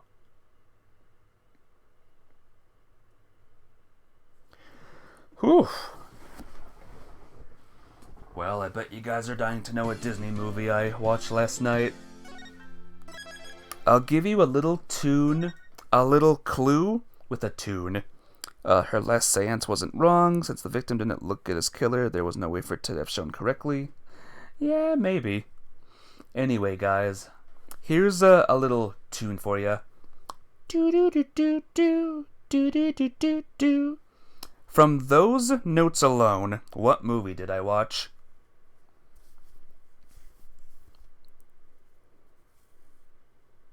Those few notes are a big clue to a song that's very, very popular, or that was very, very popular. Some would even say overrated in 2013. No clue. You're tone deaf, so... Yeah, well, I can't make a piano noise with my doo-doo-doos, so bleh. Well, if you don't know, maybe I won't even say. I guess you'll all just have to let it go. There's another clue. I just said the song's name. Yeah, it's, I think Mafia Babe knows. Okay, goodbye. Does Star know? Frozen, you love that movie? I like it too. The songs in that movie are great. You have no idea how you would have interpreted that as Let It Go, just say. If I sung more, maybe. Yep, it was Frozen. I saw Frozen last night. And, yep, it's a fun movie. I like it very much. It had good songs that I liked a lot, including the most favorite one that everyone sings. Reindeers are better than people. Wait, that's not it. Sounded more like a fantasy Costco theme. Let it go. Let it go. That's all you're getting. That's all you're getting of it.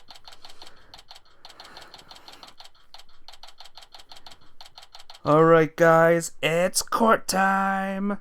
Woo! And that means I'm getting me guide out. Because Lord knows I'm going to stink at this. Okay, here we go. You ready? I wasn't able to find any conclusive evidence yesterday, but if I can figure out Lady Kira's motive for threatening the High Priest, then maybe... Nick, today well, don't look so down, Maya. I'm going to defend you with everything I've got. You would do well to cease this insanity while you still can. As I said yesterday, I'm going to defend my client in court. Let us go to Costco. To the Costco's. Well, know this, you shall not witness a miracle of the sort that occurred last time. The moment she is found guilty, you too will be found guilty of abetting the accused. I never claimed to be a miracle maker, but I am good at discovering the truth. And unlike miracles, the truth is always waiting to be found. The truth, you say? Then it seems you have chosen your fate. This shall be your very last trial. Uh-oh. Nick. I'm going to prove you're innocent, Maya. You'll see. After all, you have to introduce the Plum Punisher, warrior of Neo Twilight Realm, to the folks back home, right? Right. I may be a defendant this time, but I'll be by your side like always, Nick. Thanks, Maya. This place is tough on lawyers. I'll need all the help I can get. Plus, it's always good to have you on the team. Well, it's time. Let's go. Here we go, guys. Let's have some fun, or whatever.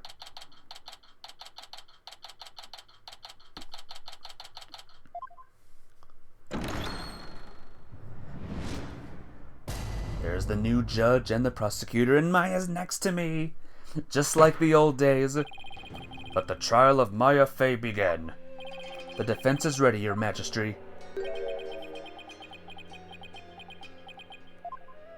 Huh?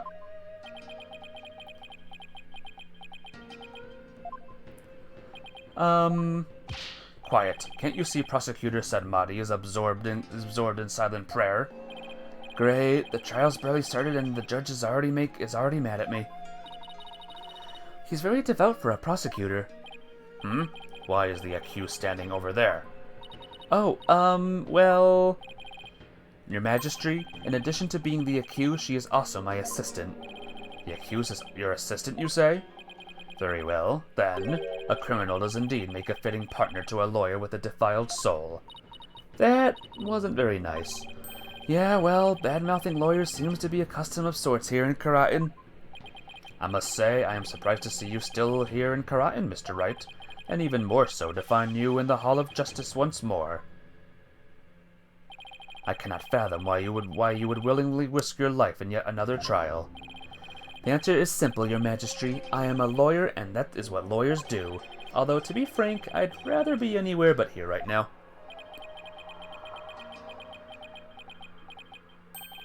Such foolishness. Ah, Prosecutor Sadmati, are you ready to begin now?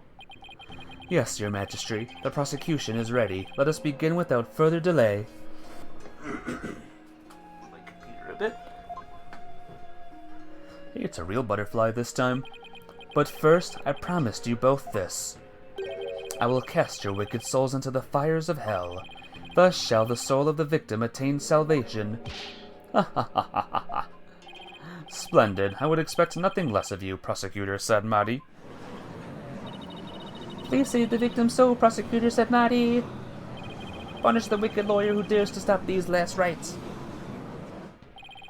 I think I'll pass on the whole fire and brimstone deal. But I'm not surprised by your words or stance, considering what Apollo told me about you.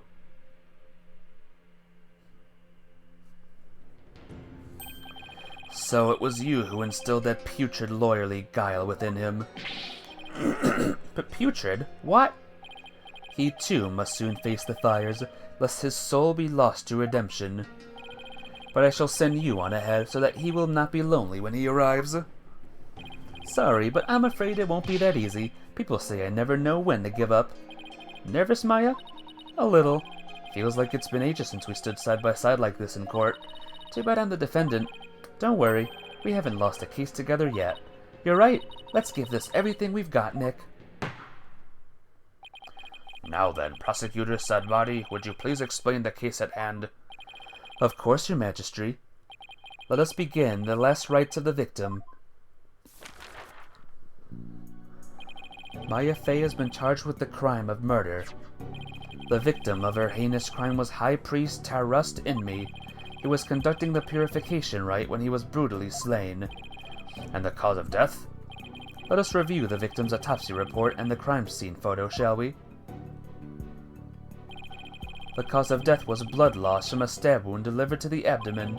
The murder weapon was likely the Warba dagger, which he was used in the rite. However, the weapon has yet to be found, though the scene was thoroughly searched. A sacred relic used as a tool for murder? The Holy Mother's wrath shall be most severe. The murder itself took place at the height of the purification rite. The accused had donned Lady Kira's sacred robes, and the victim was there to offer prayers as a high priest of Quranism. During the rite, the victim and accused were the only two at the inner sanctum. Therefore, the only person who could have slain the victim is Maya Fey.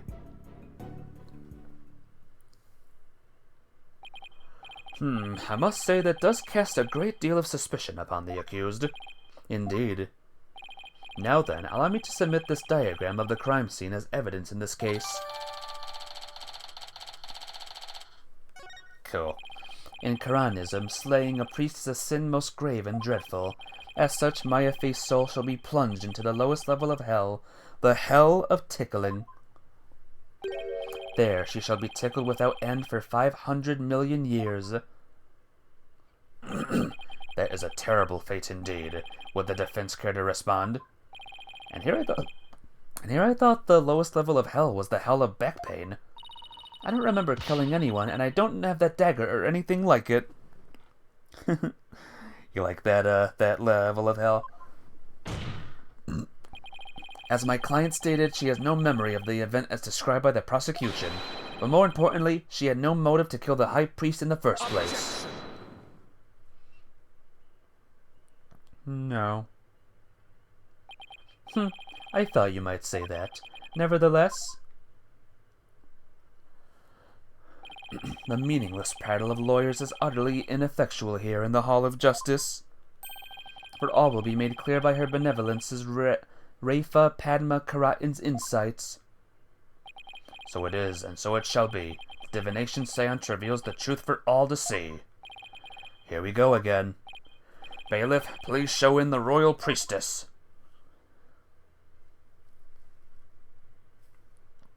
It's that time again, guys. It's Princess Rafa! Oh, how beautiful her benevolence looks again today.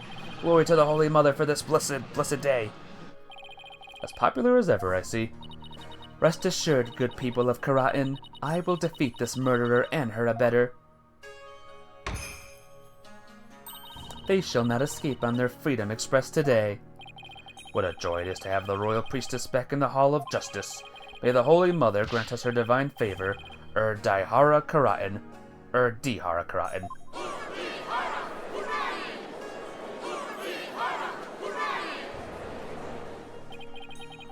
She sure looks pleased with herself, especially for someone who didn't know what a Freedom Express was until yesterday. Is there something stuck to my face, Barbed Head? No, nothing, Your Benevolence. Now then, Your Benevolence, the divination seance, if you please. Very well. Nena, my robe.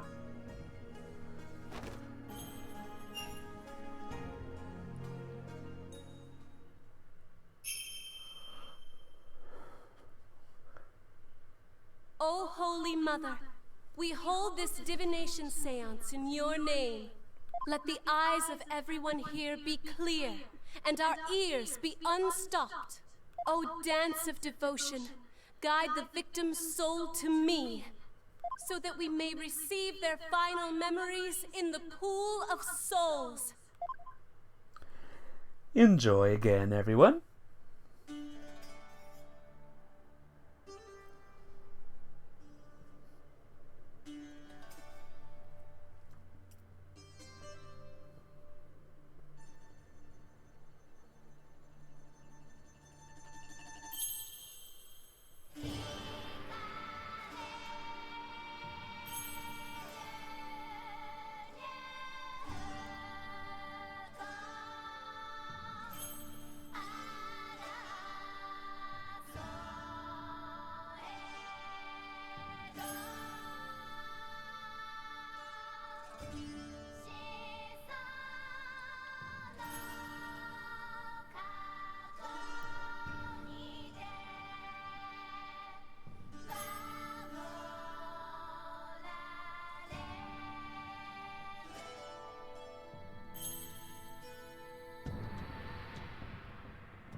Isn't that fun? I think that's quite fun to watch. Well, let's see, fellas. What have we got this time?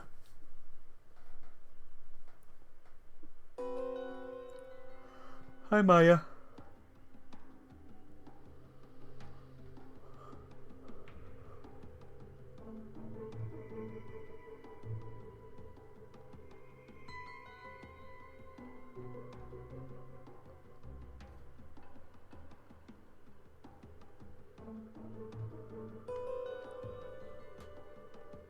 Wind. Whoa. Footsteps, incense. Pain.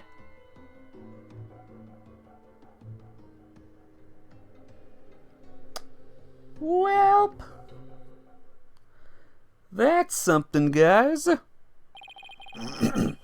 victim's Mitama has spoken. The divination seance is complete. Great. Another clearly incriminating seance vision. It could not be any clearer, O foul defense. The accused donned the sacred robes of Lady Kira and then attacked the victim. Oh, how very terrible it must have been. The figure of Lady Kira lit against the dim lantern light, the scent of incense growing even more potent as she drew near. One can almost sense the horror Abbot in me must have felt.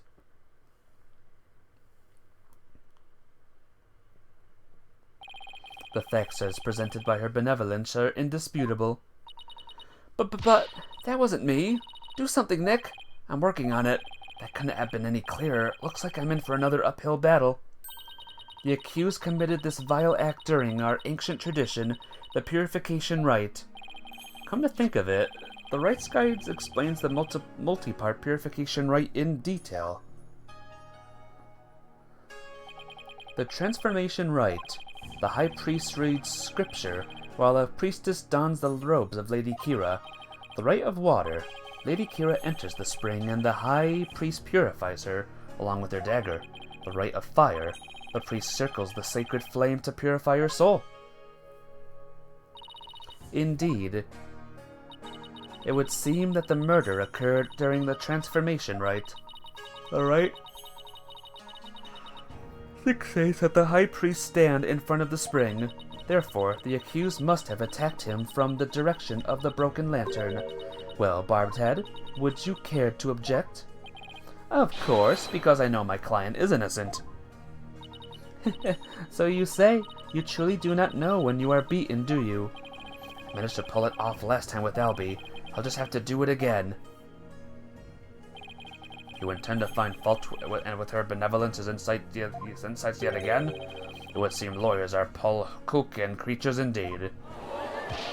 Look at that Polkukin! Polkunin. It's Polkunin. What exactly is a Polkunin? Someone who is a real piece of work, so to speak. They can call me anything they want. The only thing I care about is uncovering the truth. So, Barbed Head, are you foolish enough to risk your life for your so-called truth? Because my insights are the truth. To deny them is to willingly dig your own grave. Let's give up, guys. Let's just give up. Ray Fa's insight. The victim commenced the purification rite by bowing to the lanterns and reading a sutra. As the first part, the transformation rite, ended, he lowered the sutra suddenly. He heard the accused's approaching footsteps and smelled her incense-laden robes. It was then that the victim felt an intense pain. I believe this is when he was stabbed. As his life's blood spilled over, his vision dimmed, till finally he passed from our world. That is everything the victim experienced in his final moments. Dressed in the sacred robes of Lady Kira, the accused rushed the victim head-on. The brutal stabbing she perpetrated could not have been any clearer. Yes, it is plain for all to see. No, it wasn't me. A sudden drowsiness came over me during the transformation rite. I didn't even get a chance to put on Lady Kira's robes.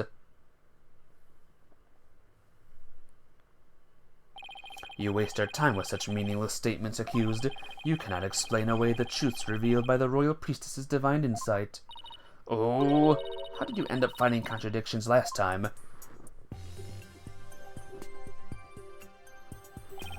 The deceased's final memories include all 5 senses. Oh, you mean those words that appeared in the pool of souls? It looks to me like the bigger the word, the stronger the sensation was to the victim. Yeah, that's how it looked to me too.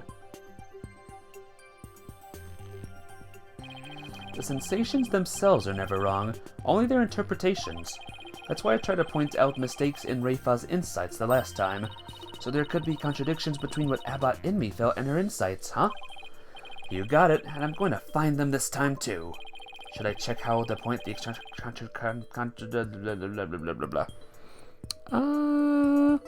I'm good. Nah, I remember how it works. Still, the sensations this time seem to fluctuate more than the ones from Albie's trial. In which case, I better keep an eye on changes in their intensity too. Okay, time to point out the sensations that contradicted the insights.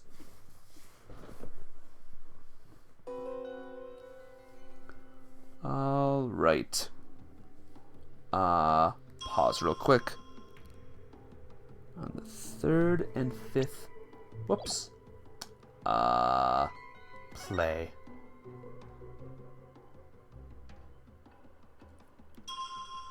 Whoops. Okay, 3rd and 5th panel. 3rd and 5th panel. What do you mean 3rd and 5th panel?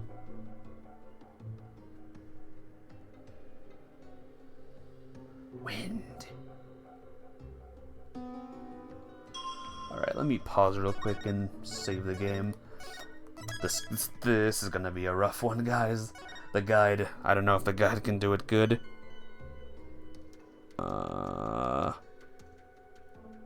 Okay. 3rd statement and 5th panel. Yes. Objection! Maybe. Hopefully. The victim supposedly heard the accuser's approaching footsteps, but did he really? What nonsense is this? Is it not abundantly clear? No, it's not. Because there is something strange about those footsteps. Strange? Explain yourself, Barbhead. The footsteps are strange because they don't get louder.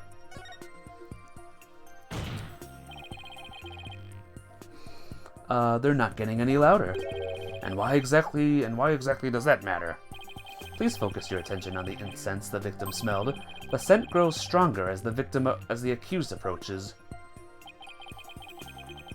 If the accused really had approached the victim, the sound of her footsteps would have grown louder as the scent of incense grew stronger. Ah! Why, that makes perfect sense. How can this be explained, your benevolence?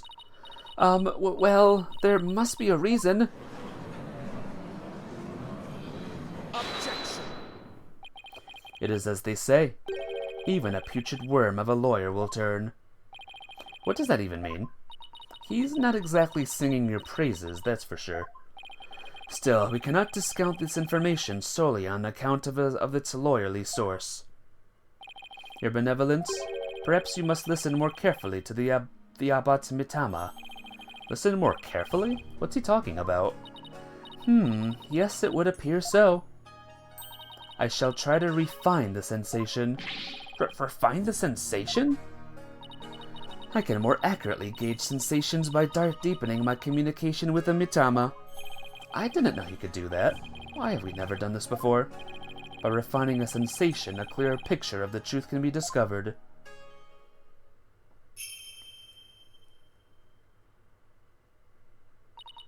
Oh, blessed Mitama, I beseech you, hear me now and respond to my call.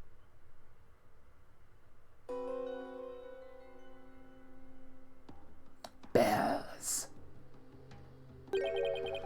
Footsteps change into bells? What could this mean? Bells? But the only bells at the scene of the crime were... Ah! That jingling must have come from Abba Inmi's bells. You mean those big things he had on his ankles? Well, there you have it. The sound of bells were from the High Priest's own footsteps. But then that means... If the footsteps belonged to the victim himself, it means it was the victim who was moving, not the accused. The victim was the one who went running toward the broken lantern from the spring. A far cry from what her benevolence's insight would have us believe. Nah.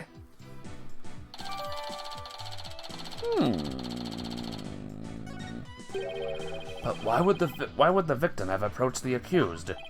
Maybe he was trying to defend himself. Please explain. He could have felt threatened by Lady Kira standing there with a dagger. If so, he might have thought to overpower her before she attacked.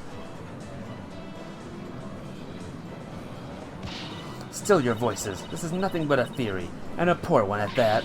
But be not led astray by this lawyer's obvious postulations. While his insolence is inexcusable. I would ask that you calm yourself, your benevolence. Is there something you would care to say, prosecutor? Said Mari. Even if it was Abba in me who moved, it does not negate the accused's crime. What do you mean? The accused was likely waiting for the high priest to approach. Ah! And as he neared, she plunged the dagger into him. It is as simple as that. Oh, right. It really doesn't change much, does it? Yes, it is as the prosecutor has said. In fact, it is as I meant to say all along as well. Right, and that's why you were so shocked when you first heard it. Understand now, lawyer, that contradiction you conjured up has come to naught. Once I own my insights, it will vanish like the dying rays of the sun. Insight revised. Wow. See, the fact that it was Abba in me who moved changes nothing. Arrgh, come on, Phoenix, you gotta keep your cool. The contradiction I pointed out must mean something. That one sensation changed after Princess Rayfa refined her vision. It stands to reason that something else might have changed too because of the refinement. I should focus on any sensations that have changed, while searching for more contradictions between them and her insights. Yeah, I should. Let me pause real quick. Okay, so... Third statement. He rushed the accused and tried to fight her off by the broken lantern. Play! Fifth panel we gotta go to. Let me just check something. Let me save just in case things go wrong. Real quick.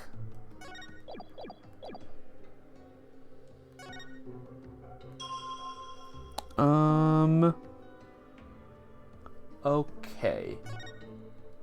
Hey, look. There's water here now, guys. Objection!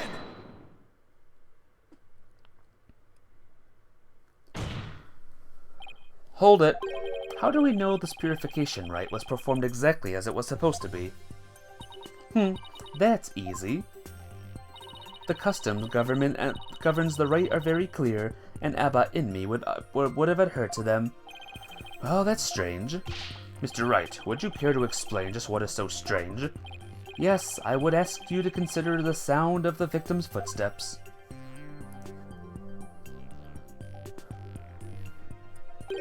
The sound of bells changes to the sound of water at one point. What's this? It's simple. The victim must have stepped in some water. Oh?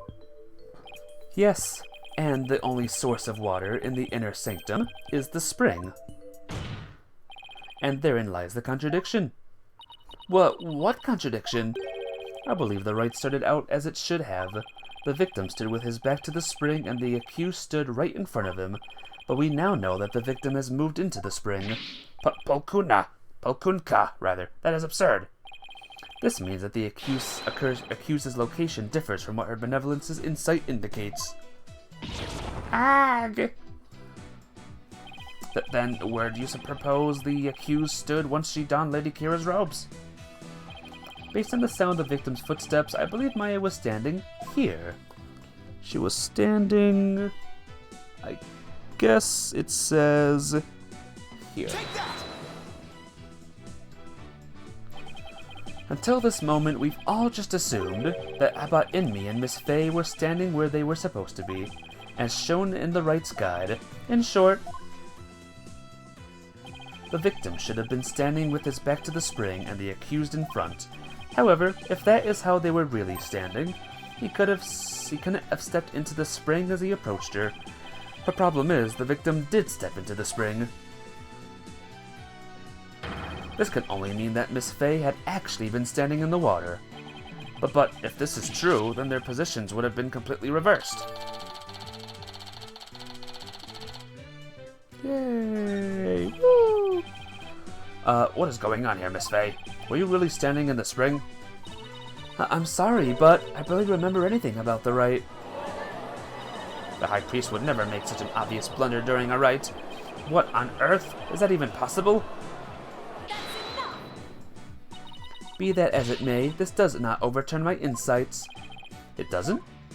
Let us say the accused was standing in the spring. So what? So what? This completely reverses their positions as what? That their positions differed from what is customary is rather curious.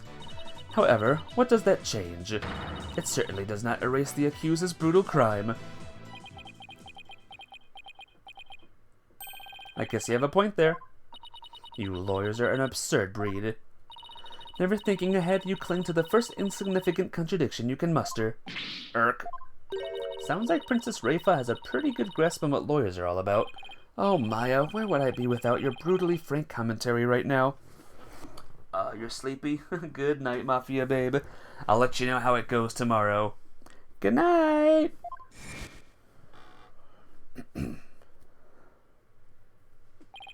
Is this contradiction really meaningless? But something really doesn't feel right. Did I take a wrong turn somewhere? Probably. I will now amend my insight to account for this new truth.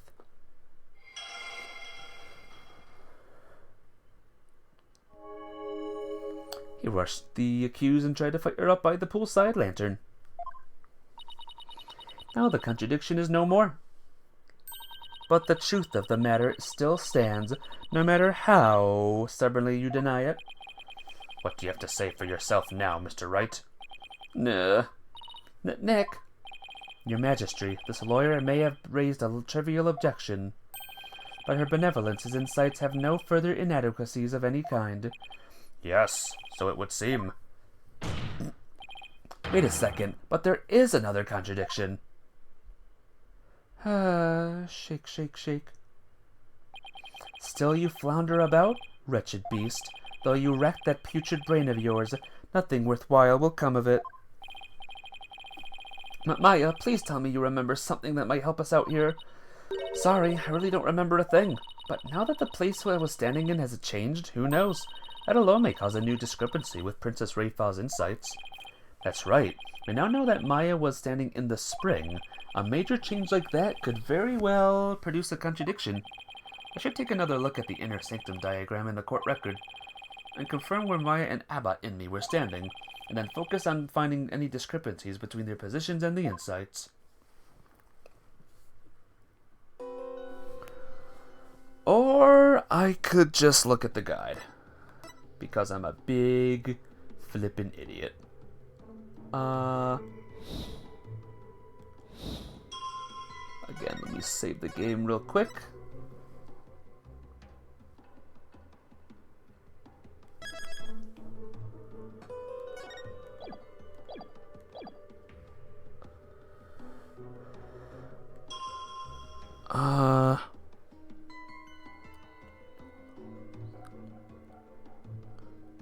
Okay. Select the this thing. Objection!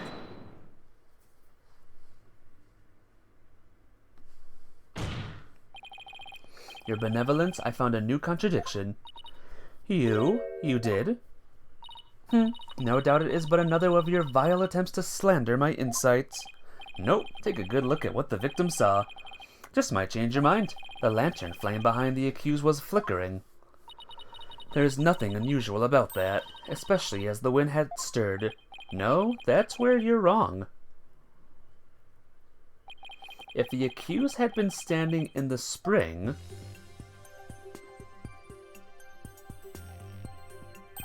then what you see here should be of the lanterns flanking the statue. I fail to see your point. My point is, something is wrong here. The two lanterns flanking the statue were both outfitted with glass wind guards, so neither lantern's flame should have been flickering in the wind in the first place. Heh. She seems pretty tickled, Nick. I don't remember saying anything funny. I fail to see what you wish to prove here, but... Very well. I shall refine the vision and reveal the truth for all to see. How many revisions are we gonna do? Oh, bless me, Tama, I beseech you, fix your sight upon the lantern there.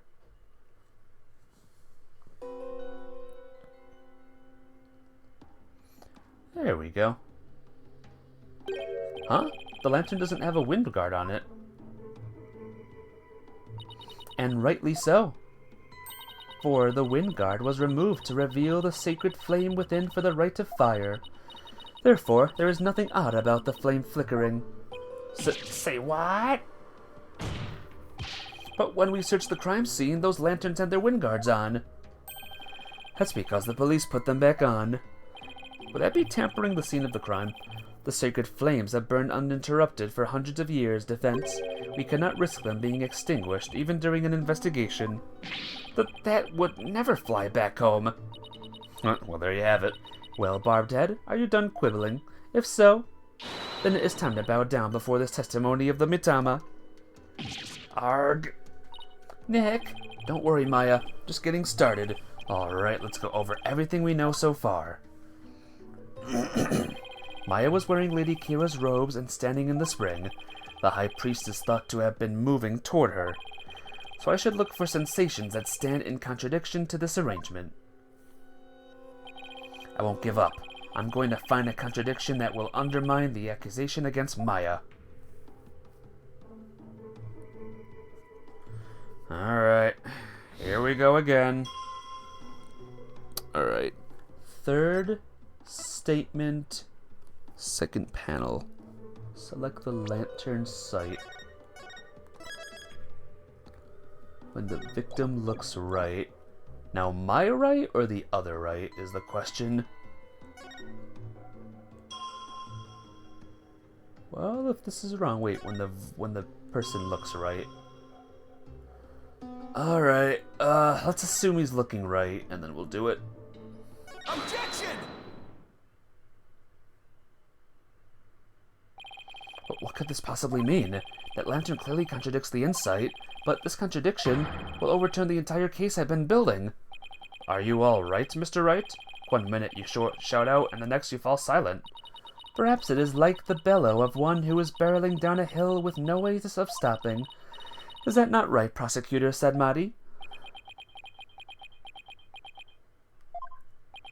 Don't get cold feet now, Phoenix.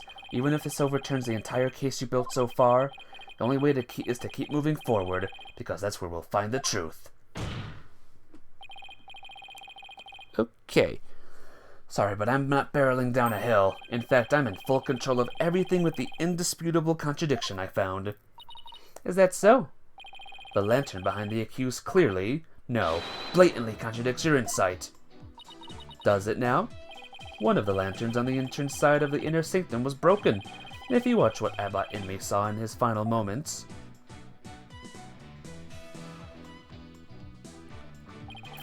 you will notice that the lantern behind the praying form of Miss Fey is broken.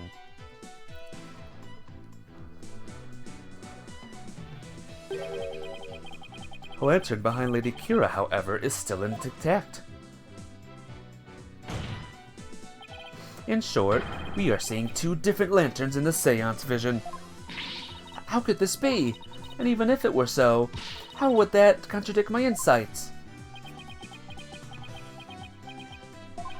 Let me start by saying the claim I'm about to raise will overturn the case I built thus far. Will the defense please explain himself? Based on the broken lantern, we can tell... saving. Where the accused and the victim were standing.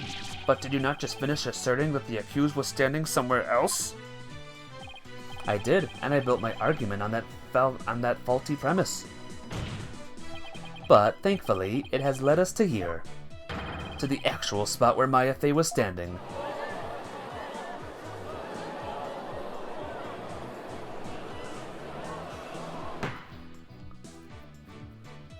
I must say, if the defense keeps changing its assertions in such a capricious manner, its credibility may come into question.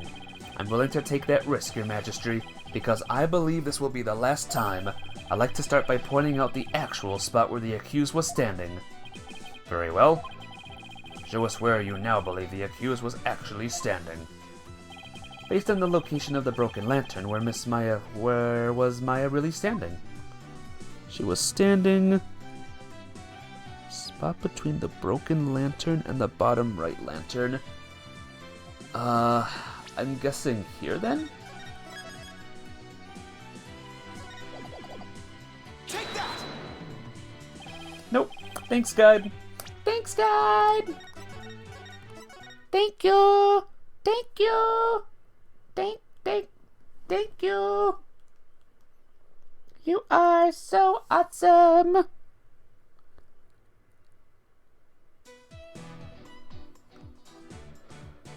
Here then. Take that! Oh my god. I might actually need to go on YouTube. Is this like another pixel perfect spot where we gotta do this? Or is this guide I'm reading just garbage? Probably both. Probably both. So, I will be right back, guys. Give me a second.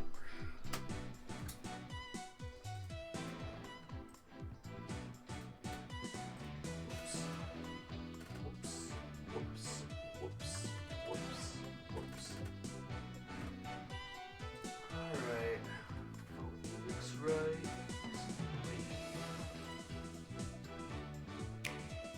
Yes.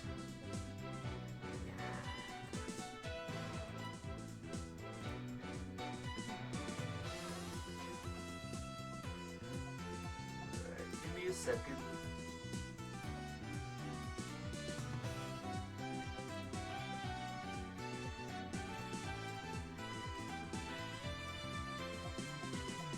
We'll get there.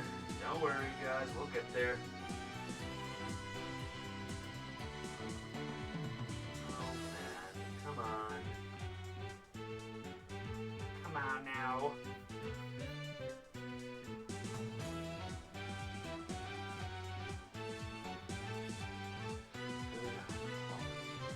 Stuff.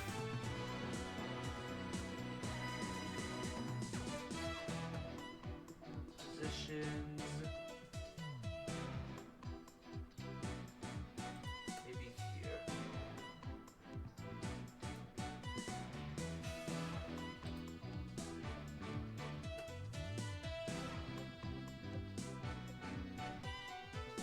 Sorry guys, this will take me a while. Sorry. Just give me a second.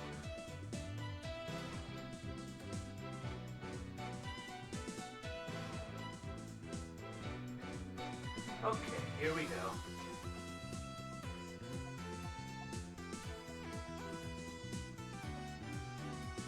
Oh. Yeah, it really does have to be pixel perfect, guys. I did it like exactly where, like exactly it's here. Take that! Wow, it has to be pixel perfect pretty much. That's kind of annoying. I wasn't thinking straight before, but now it's all falling into place. We know the victim had stepped into the spring. That means Maya Fey had to have been standing in the water as he approached. However, his memory, which has only now become clear, reveals that Miss Fey was standing by the side of the broken lantern. In other words, she was standing where she was supposed to be according to custom. Does that not bring us back to the very beginning? No. This is where things take a different turn, and I mean that literally. The victim had to have been moving toward the spring. That means that while he was moving, he had his back turned toward the accused. What's this? Do you mean to say the victim turned around during the rite? But such an image appears nowhere in the seance vision. Actually, it does appear. It's just that no one noticed until now. No one noticed? How could no one have noticed something so big? There was a moment when the scripture the victim was holding was all we could see. Thanks to that, none of us could tell that he was in fact turning around in that moment. Nah. Objection. If it is as the defense asserts, then her benevolence's insights no longer make sense. How do you intend to explain that? Objection. I don't need to explain anything, because it's just as you said, Prosecutor, said Madi. Her benevolence's insights don't make any sense because they contain a huge error. Such insolence!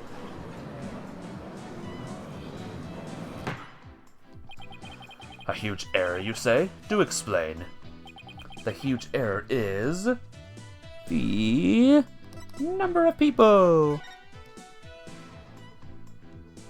Whoops. Okay, I believe this is what happened at the scene of the crime. The victim was reading a suture when suddenly he sensed someone behind him. He immediately looked back to see someone dressed as Lady Kira standing there. Wishing to see who it was, he approached the robed figure. That's when he was stabbed. This cannot be! Oh, but it can, and it is. The insight stating the accused stabbed the victim is wrong, and that the real truth lying behind this testimony of the dead. Poe? Poe? Poe? Pokunka! Are you suggesting that there was someone else at the scene of the crime? Have I misunderstood the voice of the Mitama yet again? That this cannot be!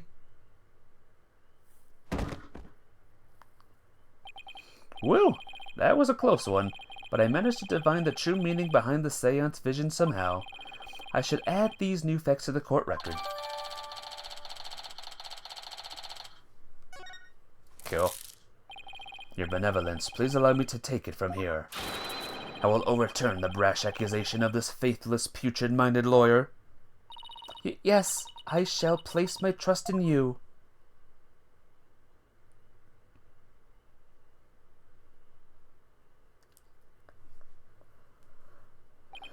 Are you sure about this, prosecutor? Said Madi.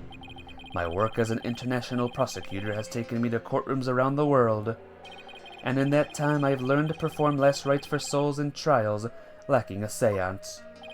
Yes, of course. Forgive my ludicrous inequality or whatever. Hey, good clean gamer. Welcome to the stream. How you doing? Welcome to more crazy court cases. How was the game you were playing? Moreover, I have with me a forensic investigator from overseas. I will show you all the most magnificent last rites you've ever seen. I guess he really does think highly of Emma and her forensics expertise. Hey, good clean gamer. There's stars over Hyrule again. Get clean! How was Fortnite, I think you were playing? That's normally what you play at this time. How was it? I'm impressed that he's come to understand their value. Then again, he is an international prosecutor who solved tough cases around the world. Time to hunker down, huh? Now then, let us continue with today's proceedings. Could the defense please tell us who the third party dressed as Lady Kira was? Your new claim has negated the insights of the royal priestess, so I trust you have some evidence to support it, correct? Yes, of course. Yippers. 3 wins. Ooh, smart playing with the fam. 3 smart wins with smart family members. That's awesome, well done. Getting a win in that game is tough. Really tough. Feel proud.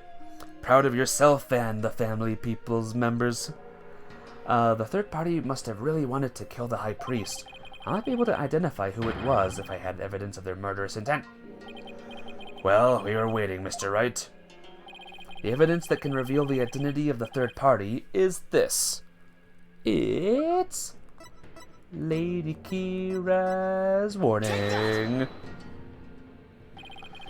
3 days before the purification ritual, the victim received a warning letter from an unidentified individual. He did? Whoever sent it clearly meant to threaten the High Priest. The letter said, "Do not perform the rite," but the rite went on as scheduled. I believe that's what the High Priest was murdered. Or when, rather. Poor Phoenix, he needs a vacation. He does. His assistant's been accused of murder again. Believe it or not. Isn't that crazy? Who do you suppose sent that letter? A person with something to hide. The rebel hunter disguised as Lady Kira herself.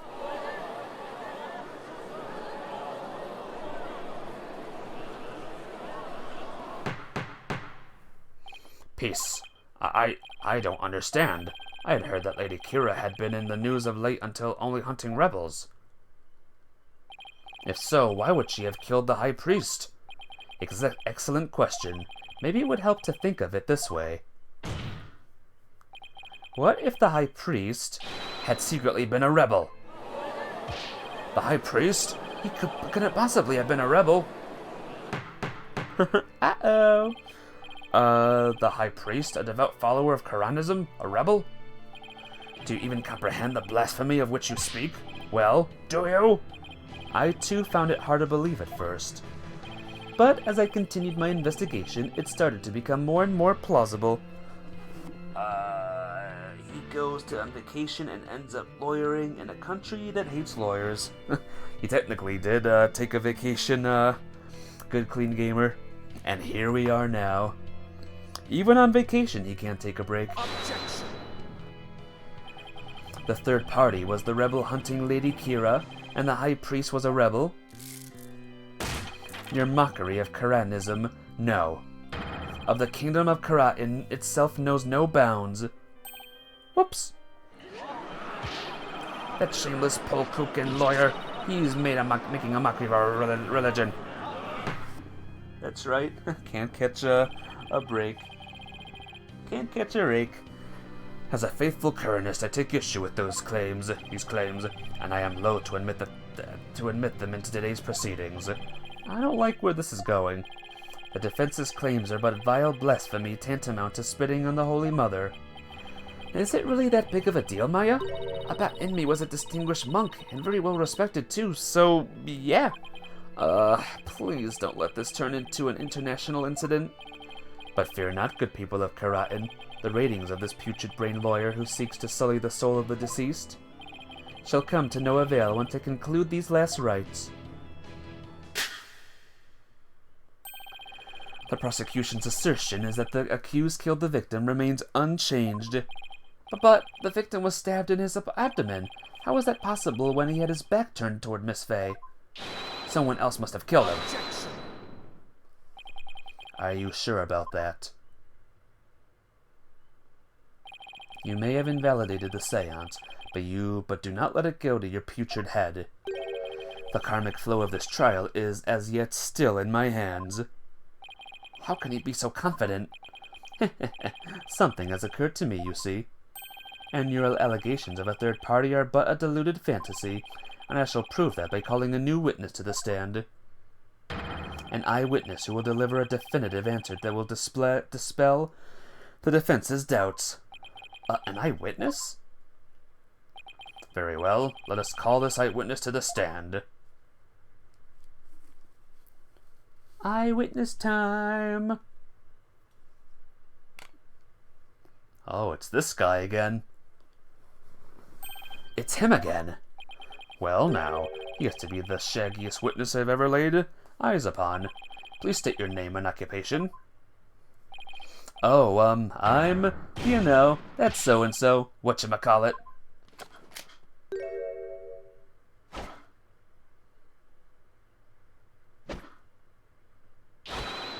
Anonymous TBD. At least that's what they've been calling me. Anonymous. That's a good name. I wonder if it's a pun name. Oh boy, somebody needs a shave. Oh yeah. TBD? As in to be determined? Can't you just tell us your real name?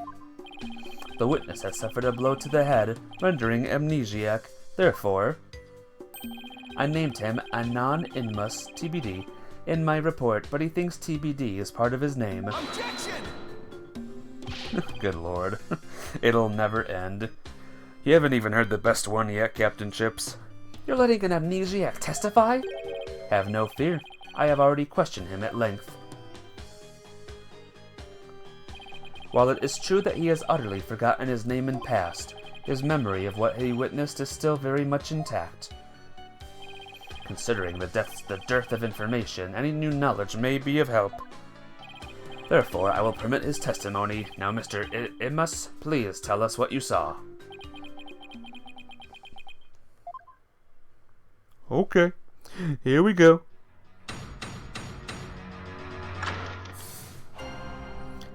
Ding! So captivating, but you must pull away and head to bed. I'll see you some other time, good clean gamer. Have a good clean night, and I will see you good clean tomorrow. Yeah, that's what will happen. Have a good one. Thank you for rating again. I appreciate yous. Always does. Good luck solving the case, so I will. We will, my friend. Good night. That night I was up top at the top of Mount Pony Pony, the mountain next to the inner sanctum. I ate crowd, so I climbed up there to pray in peace. I knew it's a no-no, but since there was no one around, I used my binoculars to spy on the right at the inner sanctum. That's when I saw the accused stab the high priest with a dagger. There's no way you saw Miss Face stab the victim with a dagger. I swear I don't know what he's talking about, or don't remember at any rate. Miss Mount Pony Pony, the beautiful mountain that is also known as the Little Sanctum? I must be talking about that smaller mountain from the poster. Mr. Immus, I was wondering. What can I do you for?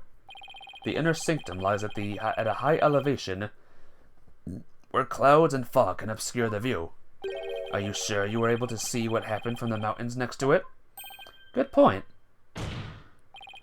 His Majesty raises an excellent question. Well, Mr. Immus?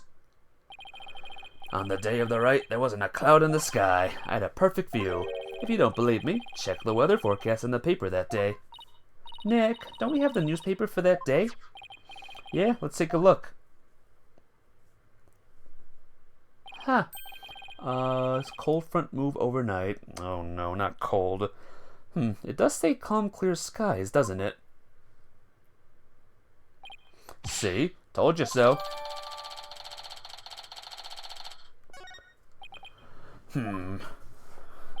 Well, it would appear the witness had offered testimony worth hearing. Mr. Immus, I too have a question for you. Didn't he already question the witness? Well, that's what I'm here for, right? Shoot! How was the accused holding the dagger? Was she holding it underhanded, its blade protruding from the bottom of her hand? Yep, I believe she was. It's called a reverse grip. I thought as much. Hold it right there. What bearing does that have on this case?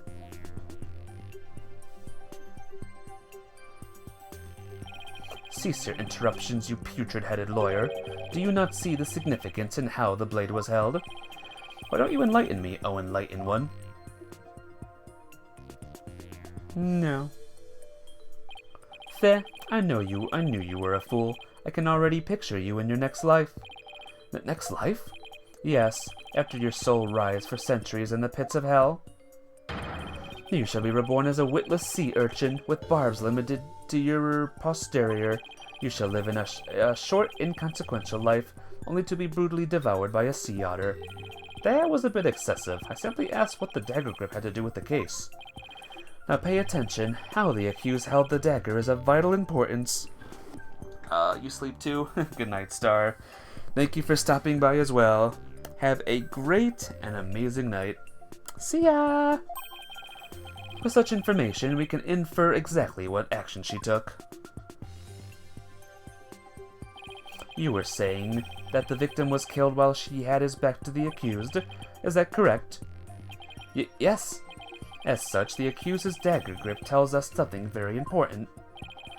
The accused approached the victim from behind, swung her arms around him, and plunged the dagger deep into his abdomen using a reverse grip. What? Thus, Mr. Inmus's testimony clears up any doubts that might remain. Ha ha ha. And it coincides with her benevolence's insights as well. This is a disaster. I thought I'd blown these insights out of the water, and now they're back to haunt me. Now then, the defense may cross-examine the witness.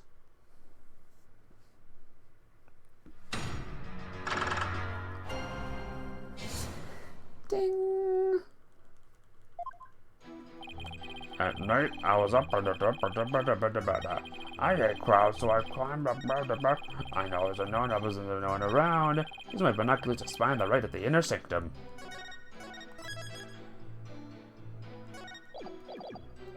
Binoculars to spy at the inner sanctum, huh?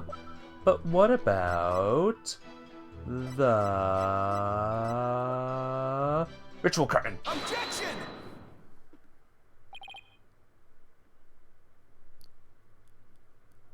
Okay. Your Majesty, I had my doubts about this bushy-bearded witness, but now I know we can't trust him. What? You ain't just judging me solely on my bodacious beard, are ya? Not at all, Mr. Immus. It's much more than your sketchy appearance. It's your sketchy testimony. His testimony, you say? Yes. Recall how the inner sanctum was that day. Specifically, that it was completely enclosed by the ritual curtain. Why, yes, I believe you're right. This curtain would have completely blocked the witness's view from Mount Pony Pony. Therefore, he couldn't possibly have seen the murder happen. Hoo-ha! Mr. Inmus, have you been knowingly making false statements to the court? You got me! The witness will lower his voice.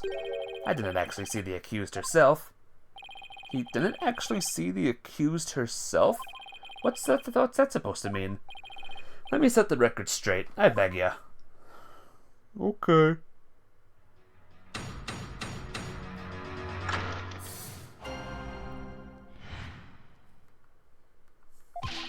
I saw their shadowy silhouettes projected against the ritual curtain.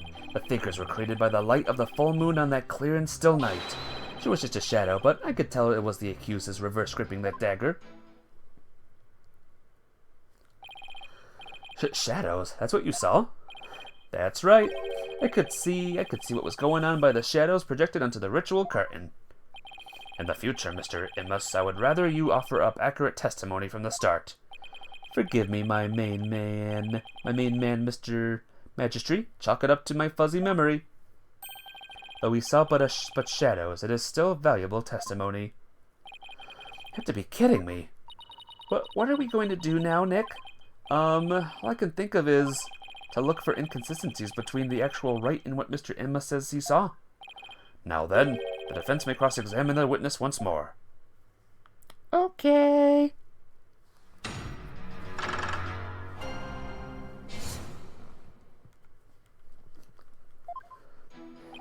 No.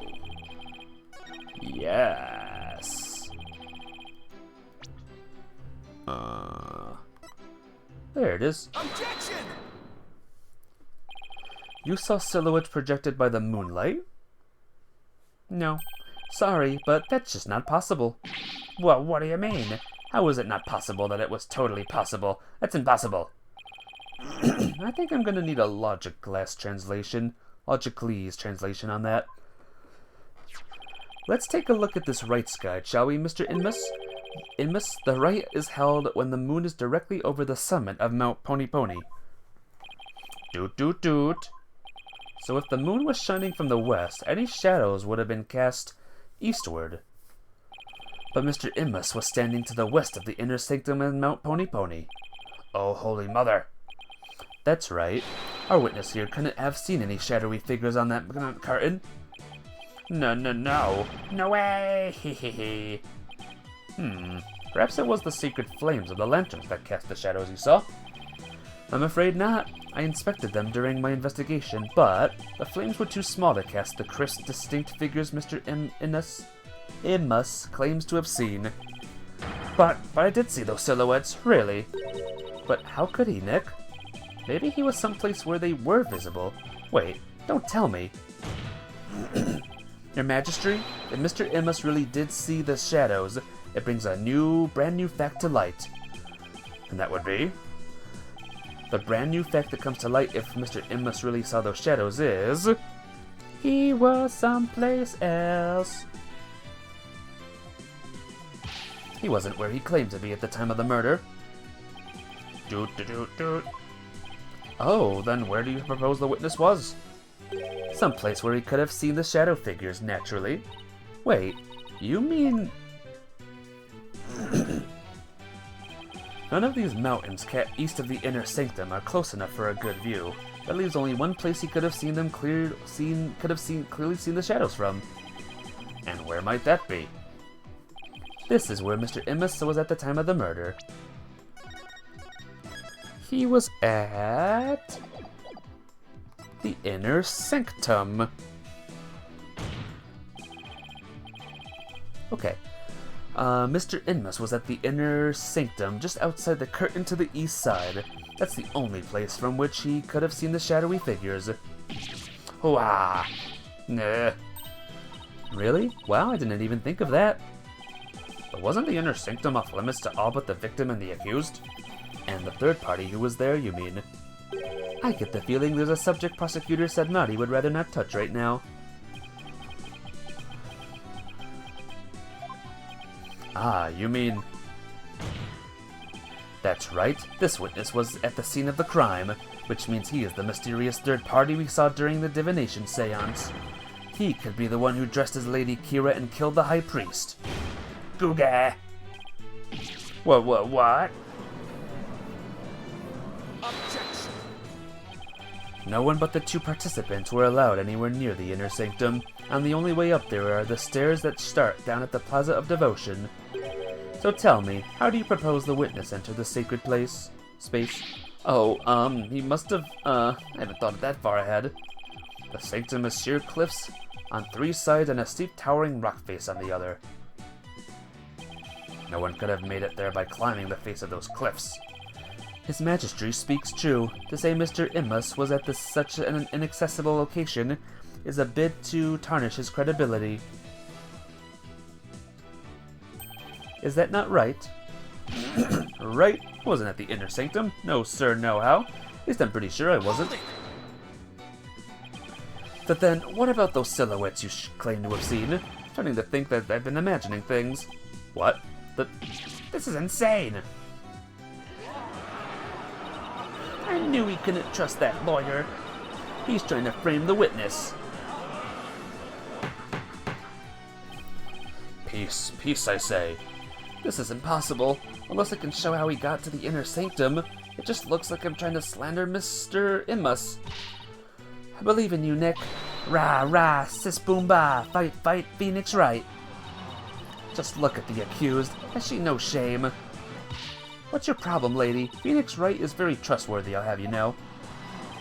She's got some nerve for a criminal. I bet that lawyer poisoned her mind.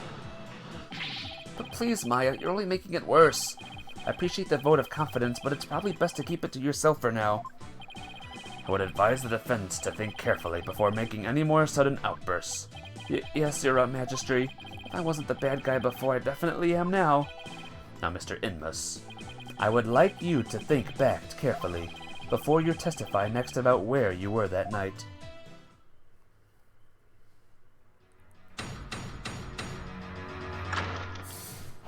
Here we go again. I was never at the inner sanctum, I tell ya. That much I'm sure of, even with the fuzzy memory. Besides, it would have been impossible to get there in the first place. Boy, you lawyers sure are scary.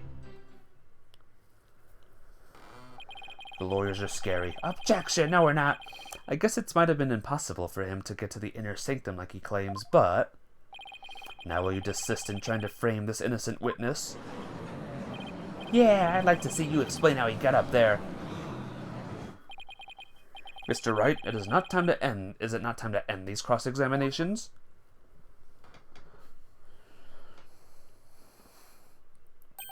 A moment of desperation leads to 100 million years of torment.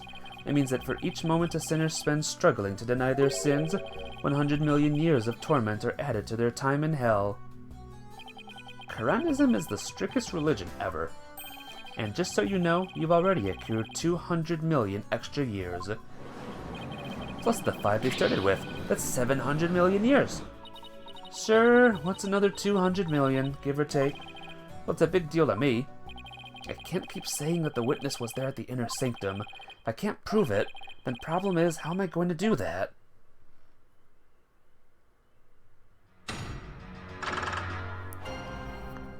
I don't know. Maybe hell's not all that not bad. Not as all bad as they say it is. I was never at the inner sanctum, I tell ya. How much I'm sure of you with the fuzzy memory. As it would have been impossible to get there in the first place. Hold it! I wonder if it really was impossible for you to get to the inner sanctum. If you have something to say, just say it. Couldn't there have been another way to get there? A way that wouldn't attract attention? No, there isn't. Which means there is. Perhaps the defense would share its theory with us. I don't even have a wild guess, let alone a theory, though. Time to reach into my bag of bluffs. To reach the inner sanctum without attracting any attention, he fell from the sky. Maybe you fell from the sky. Har har har har har har. The lawyer thinks he's a comedian now. I was wondering what crazy theory you would propose next. Well, defense, let's hear it. Mr. Immus could have, parachuted down. We already know the weather was clear and there was no wind to speak of. Perfect weather for skydiving, I'd say. I mean, there is a prison. Very true. Maybe this guy is the prison escapee for all we know. Now that you have been backed into a corner, your delusions grow ever more delusional. Oh my gosh, look at the prison's right up there. I don't think I'd want to be up there. Imagine if Miss Jojo was up there. I forgot her name, but the Nayuta, the inner sanctum is on a tiny ledge upon a sheer cliff over 2,000 meters tall. One misstep and a skydiver would soon find themselves in the Twilight Realm. Jolene? Yeah. What if that was her prison? Yeah, I don't care how still the wind was. Even I couldn't have made that jump. Wait, what's this building on top of the Sacred Mountain? That is Royal Penitentiary number 4. Oh right, Princess Rayfawn mentioned there was a prison up there. How did you get your prisoners up there anyway? By helicopter, but only with authorization from the Minister of Justice. He is the only one who can approve flights that pass over the inner sanctum. Okay. Might I also add, defense, that no parachute or any other equipment necessary for skydiving has been found. Are you saying I flew down there by flapping my arms? I may be an incredible dude, but even I'm not capable of that. Arrgh. Well, please add that statement to your testimony, Mr. Inmus. It's not like I can fly through the air either. On the new statement, which I think is this.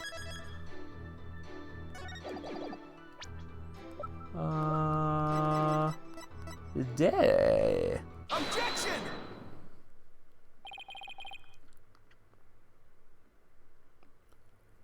Okay. Here we go. Mr. Inmus is right. Inmus, he couldn't have skydived with that down there without any gear. Well, now, finally come around, have you? Now you see that I couldn't have possibly been there at the inner sanctum. Right? If you didn't have any gear, that is. What on earth are you talking about? The overreaction is a dead giveaway that I'm on the right track. Take a look at this piece of evidence. Those are prayer flags, are they not? Yes, but they have been sewn together to create one big banner, a banner that could also function like a parachute. Polkunka! The people of Karatin are so used to seeing prayer flags that the police didn't even think twice about these flags during their investigation. No, this cannot be. The witness landed at the inner sanctum by using these prayer flags as a parachute. Is that not right, Mr. Immus? There's no way out. I'm surrounded. Mr. Immus? Oh, this talking jogs my memory. I guess I was there at the inner sanctum after all. Grrr.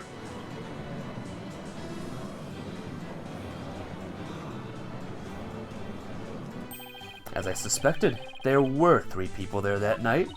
You did it, Nick. You weren't wrong after all. Thanks? Mr. Immus, you were the one disguised as Lady Kira that night, weren't you? What? No way, no how. It's like this. Oh yeah. I was only there at the inner sanctum by accident. By accident? Exactly. And that thing's not a parachute, it's a homemade paraglider. A paraglider? Are you telling me you could fly using that patchwork mess of a material? It may not look like much, but it's as sturdy as can be. I rode the wind like an eagle, going higher and higher from my earthly launching point. But then something happened that forced me to land at the inner sanctum. So you just happened to land there? You expect me to believe that? Now, please calm yourself, Mr. Wright. However, the fact that the witness was at the inner sanctum is crucial testimony indeed, and it certainly warrants further explication. Therefore, let's continue with more testimony.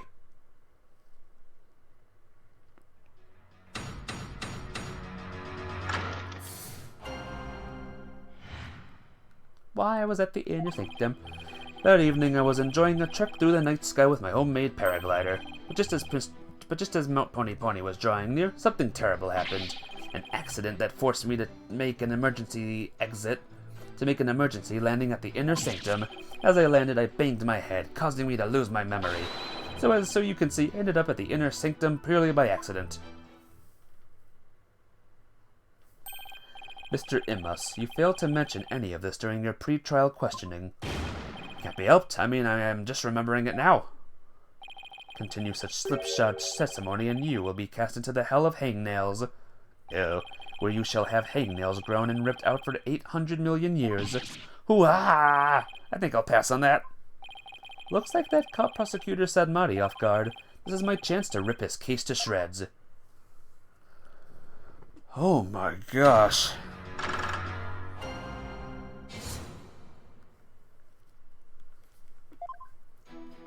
That evening I was enjoying a trek through the night sky with my homemade paraglider. Just as Mount Pony Pony was drawing near, something terrible happened. Next, it forced me to make an emergency landing at the inner sanctum. Hold it! What exactly was this accident you had? Good question. Now, what was it again? Wind? Oh yeah, it was the wind. And not just any wind, but a sudden gale force wind. Made me lose control. The wind was strong enough to make you lose control? You got that right. Okay then, please add that to your testimony. Gale force winds came out of nowhere, so I made an emergency landing at the sanctum.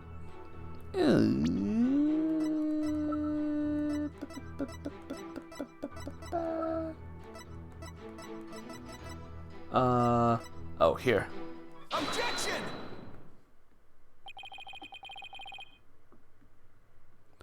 Give me a second, guys. Okay.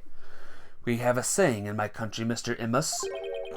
From one lie sprouts another. Huh? What's that supposed to mean? It means someone caught lying will lie again in an attempt to conceal their first lie. In other words, the current testimony is just a blatant lie you're telling to cover your tracks. What did you just say? You claim gale force winds cause you to lose control, but this newspaper has the weather report for the day of the murder. It says, the area around the inner sanctum will enjoy calm, clear skies today. Bokunka! Why, I do believe it does say that. From one lie sprouts another. That makes sense, but is it really saying back home? I never heard of it. Yeah, I kinda made that one up. For real? Your Majesty, the witness's testimony contains another flaw, one that's even more fatal to his cause. More fatal, you say? The defense will explain himself at once. Mr. Immus claims he was flying up around the inner sanctum with his paraglider, but it would have been impossible to get all the way up there without any wind. Why, yes, I believe you're right. But we know the witness was at the inner sanctum, so... Mr. Immus, how did you get there? And from where?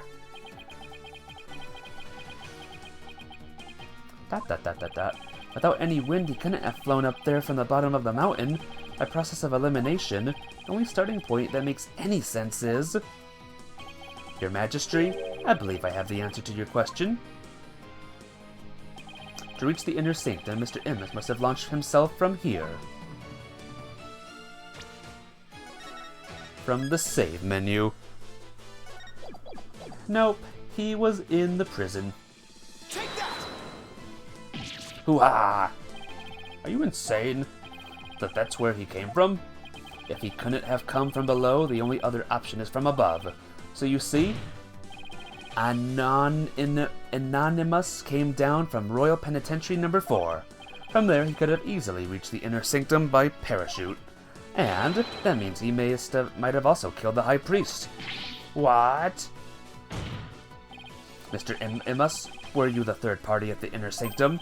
And the one behind the warning to halt the right that the victim received? Was it you we saw in his final memory? Are you the rebel hunter, Lady Kira? Nuda!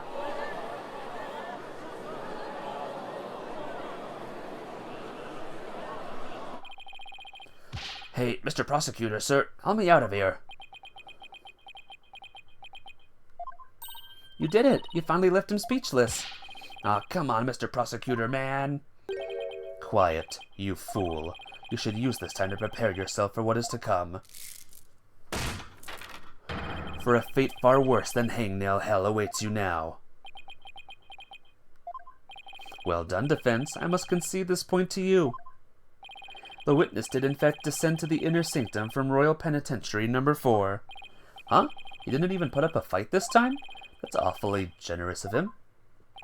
But if you are as perceptive as you seem, then surely you have already figured out the riddle.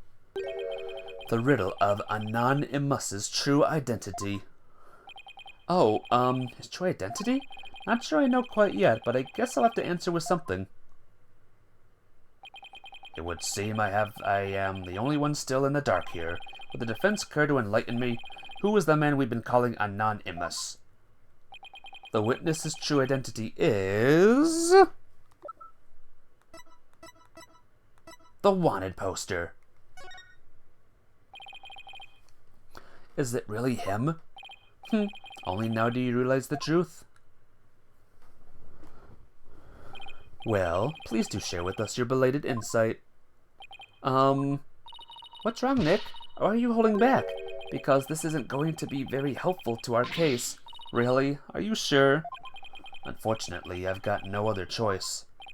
That scruffy beard and shaggy mane completely threw me off. But it's all becoming clear now. The nighttime base jump from the mountaintop prison. The precision landing at the inner sanctum using only a homemade parachute.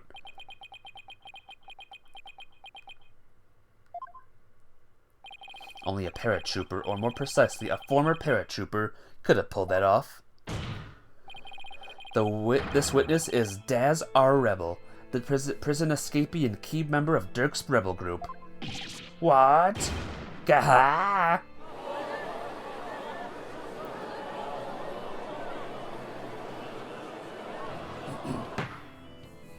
The witness is an escaped prisoner? Precisely. The police have been scouring every corner of the city to no avail. Meanwhile, here he was under our noses the entire time. Hoo-ha! Didn't think anyone would see through my clever disguise. But this witness charade is not all that has been shattered, is it, defense? Boy, do I hate this guy. Please recall the defense's own words. Whoever sent it clearly meant to threaten the High Priest. The letter said, "Do not perform the rite." But the rite went on as scheduled. I believe that is why the High Priest was murdered. Who do you suppose sent that letter? A person with something to hide. The rebel hunter disguised as Lady Kira herself. He claimed that the real killer was the rebel hunter disguised as Lady Kira. Yeah, and what's your point? What of the witness's true identity? Only a paratrooper, or more precisely, a former paratrooper, could have pulled that off. This witness is Dats our rebel, prison escapee and key member of Dirk's rebel group. Gasp. Oh no! He is a rebel and an escaped prisoner. He cannot possibly have been Lady Kira, mortal enemy of the rebels. No!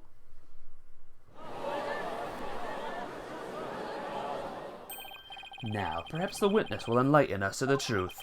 After all, he has yet to refute any of this. Hoo-ha! You got me. I'm the razor-sharp fangs of the defiant dragons.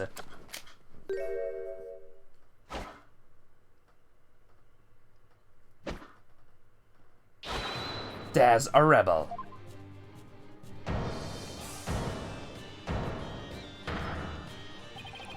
When did you get your memory back? Oh, around the time you guys were talking about there being no wind, but you gotta give me credit for making up all that testimony off the top of my head. Are you prepared to tell us the truth now? Well, it's true I parachuted down to the inner sanctum, but I banged my head on impact and ended up unconscious and outside the ritual curtain. In short, all my eyewitness testimony was a big fat lie. A big fat lie? Oh, and by the way, long time no see, Yudi. Wait, they know each other? Your Majesty. This filthy rebel belongs in a jail cell. Oh, yes, of course. Bailiff, seize him at once. Seem to really have forgotten the will of the dragon, huh, Yudi? But I haven't, and no dogs of the Garan regime are going to lay a finger on me. Alley-oop!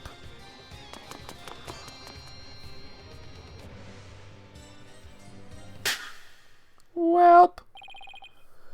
Deploy all available resources. I want all units placed on high alert. Welp! Well.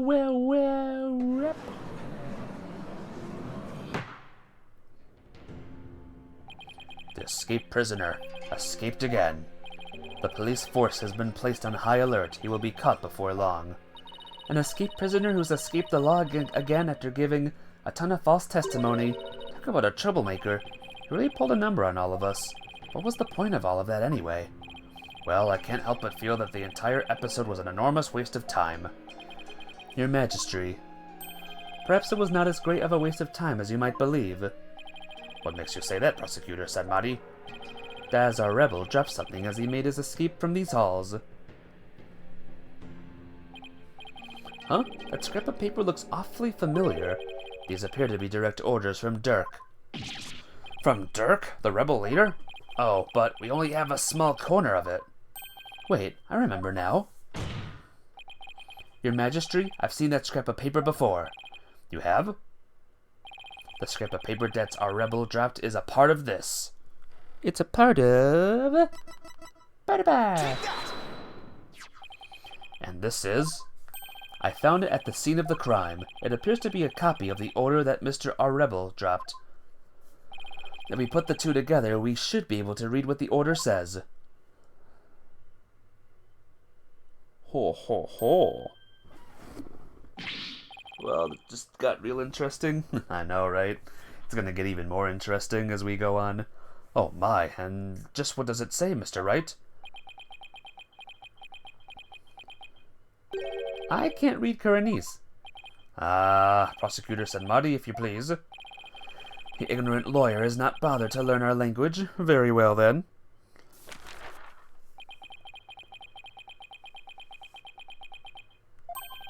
I do not understand. Well, what does it say? Using the lamplight as a landmark, he was to parachute down to the inner sanctum. Upon the rite's completion, he was to don Lady Kira's robes and make his escape. What? That is how he was to escape from prison? So if I were to assume that Mr. A Rebel was the one who killed the High Priest, then maybe it was because Abba Inmi tried to thwart his escape plan? Oh, foul lawyer. I'm afraid that is simply ludicrous. Huh? But I didn't say anything. Did he just read my mind? I know how your putrid mind works. Unfortunately for you, however, now that the rebel's escape plan has been revealed, it is clear that Dats our rebel is not the High Priestess killer. How can you be so sure?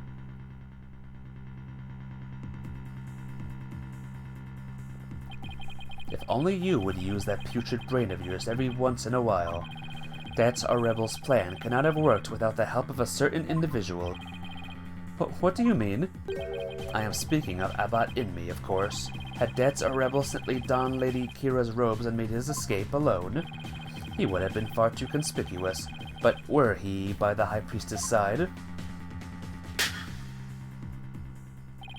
the faithful citizens praying in the plaza would have had no cause to suspect anything. It is, therefore, unthinkable that Daz, our rebel, was the High Priestess' killer. Ag! So then, you're saying the High Priest was a... Oh, I cannot bear to say it. I'm afraid it is so. He numbered among the rebels who threatened our kingdom. How could this be? The High Priest? A rebel? But there must be some kind of mistake. Let it go, and move on. Accept the truth, it is the only way. And that goes double for you, Defense. Cease your futile battle now. And why should I? Because I will now put the final nail in the coffin of the accused. Now that we have eliminated Dats, our rebels, from our list of suspects, there's only one person that still remains. The accused, Maya Fey. Hold it right there. Are you forgetting something important? Something important? Please do explain, Defense. We can't end this trial without looking into... the third party! I'm talking about the true identity of the Lady Kira we saw in the seance vision. If that wasn't Dat, our rebel, then who was it?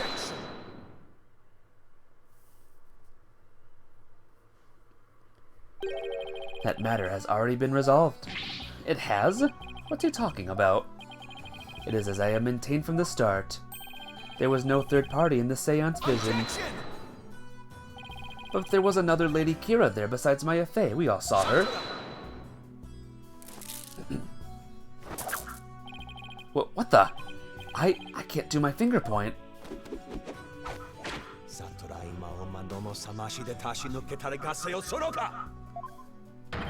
Hern. Yag! It is time to let it go and move on. Your fate has already been sealed, much like your arm. But this hardly seems fair. It's quite simple once you consider where the victim and the accused were at the time. If the victim was near the spring with his back to the accused, what would he see ahead? Besides the water itself, there is nothing but the warbird statue. Precisely. The Lady Kira we saw in the seance is the warbird statue draped in her sacred robes. No way! The accused wanted the false Lady Kira to appear in the seance vision before she came from behind and stabbed the victim with the dagger in a reverse grip. But why would the accused want to do something like create a false Lady Kira?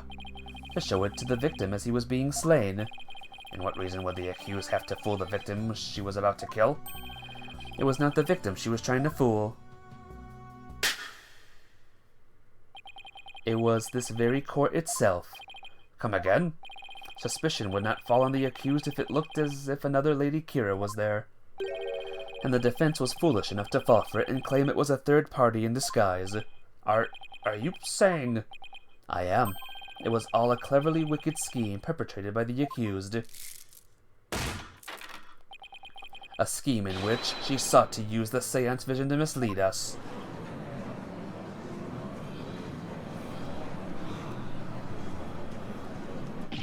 This can't be happening. What a face you are making, Defense. I am surprised you are taking this so hard. After all, did I not clearly state a while back that you were chasing after naught but a deluded fantasy? Something has occurred to me, you see. And your allegations of a third party are but a deluded fantasy. That's what he sounded like? You're telling me he knew this is how it would turn out all the way back then? And this was just it, waiting for the most effective moment to spring it on me? Do you understand now? I have had you dancing in the palm of my hand this entire time. It can't be. This is an outrage. You took our royal priestess's secret divination seance and used it to commit this most foul and despicable murder? No, I did nothing of the sort. Maya, Nick, it's not true. I didn't. Objection. Cease this ugly display. Your fate is sealed now that the facts have been exposed.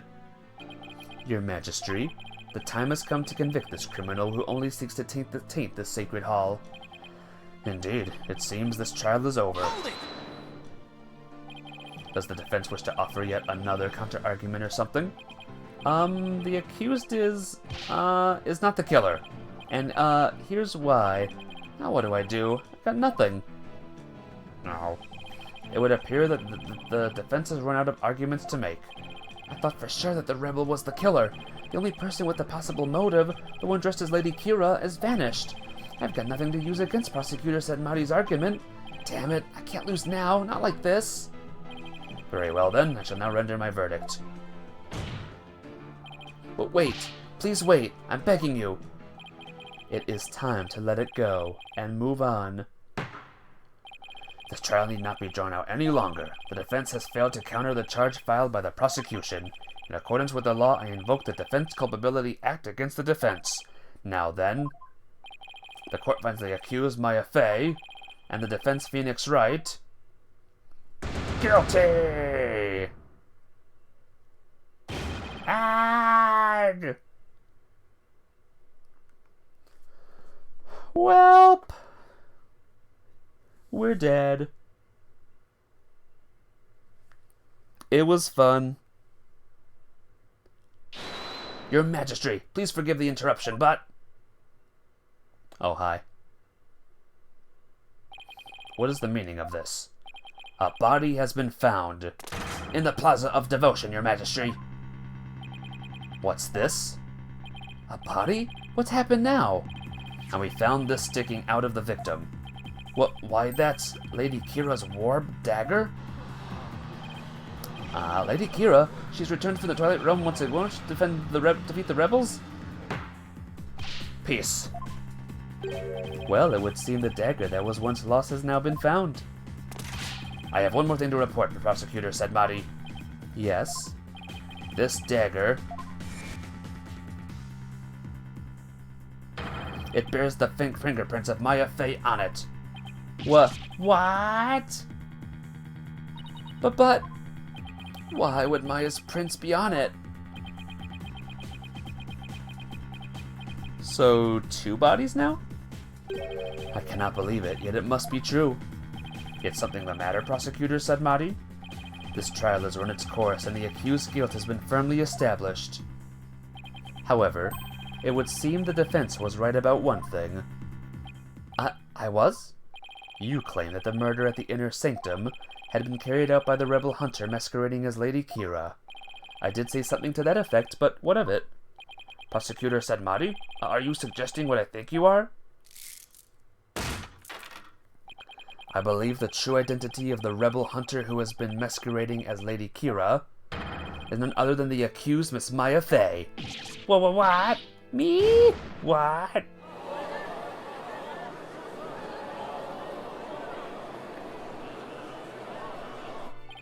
I realize how shocking this must seem.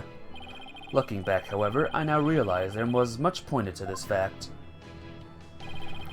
The rebel hunting Lady Kira was first sighted about 2 years ago, and the accused first came to our kingdom 2 years ago as well. Why, the timing matches perfectly. But there is more.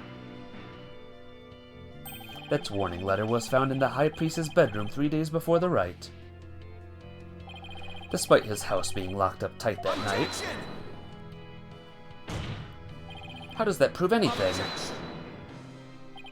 It is difficult to believe an intruder could have found a way to enter such a secure house. However, the accused was known to come and go freely there, mainly to prepare for the purification rite. Abba Inmi was an important figure with a ton of duties, including training acolytes. He was really kind, even for a foreigner like me. He even invited me over to his house whenever I was between training sessions. This chapter's almost done, by the way. It's just taking its sweet time right now. The accused could have easily left the house unlocked for herself without anyone noticing. No!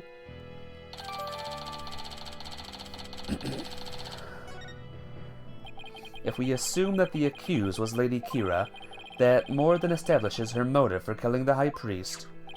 Yes, the victim was secretly an insurgent, bent on helping Daz a rebel escape after all. Precisely, that made him the target of Lady Kira's wrath.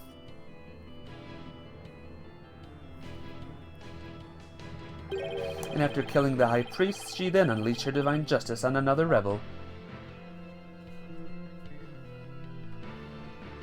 So it seems the scope of this case has expanded. We now have 2 murders perpetrated by Miss Maya Fey masquerading as Lady Kira. Maya Fey's been accused of murder again. If Miss Fey was indeed a serial killer, it would affect the severity of her punishment. In light of this, I believe the second murder must be investigated before we can proceed. As you wish, Your Majesty. Maya Fey, I hereby charge you with this second murder. May your defiled soul feel the weight of your sins. A new murder charge on top of a guilty verdict? It seems the defense will live to see one more day. Talk about hanging on by a thread. Come tomorrow, a far more terrible punishment awaits you. I hereby suspend these proceedings so that the serial murder may be investigated. Until the conclusion of this new investigation, this court is adjourned. Oh, what a mess. Well, I think I'm done for tonight, guys. Now we have another murder to deal with. This case is about to get very, very crazy. How crazy? You'll see in 2 days. So, thank you for stopping by. I'll see you all tomorrow with a new Pokefan game and Skyrim, of course. Y'all be well. See you later. Bye-bye.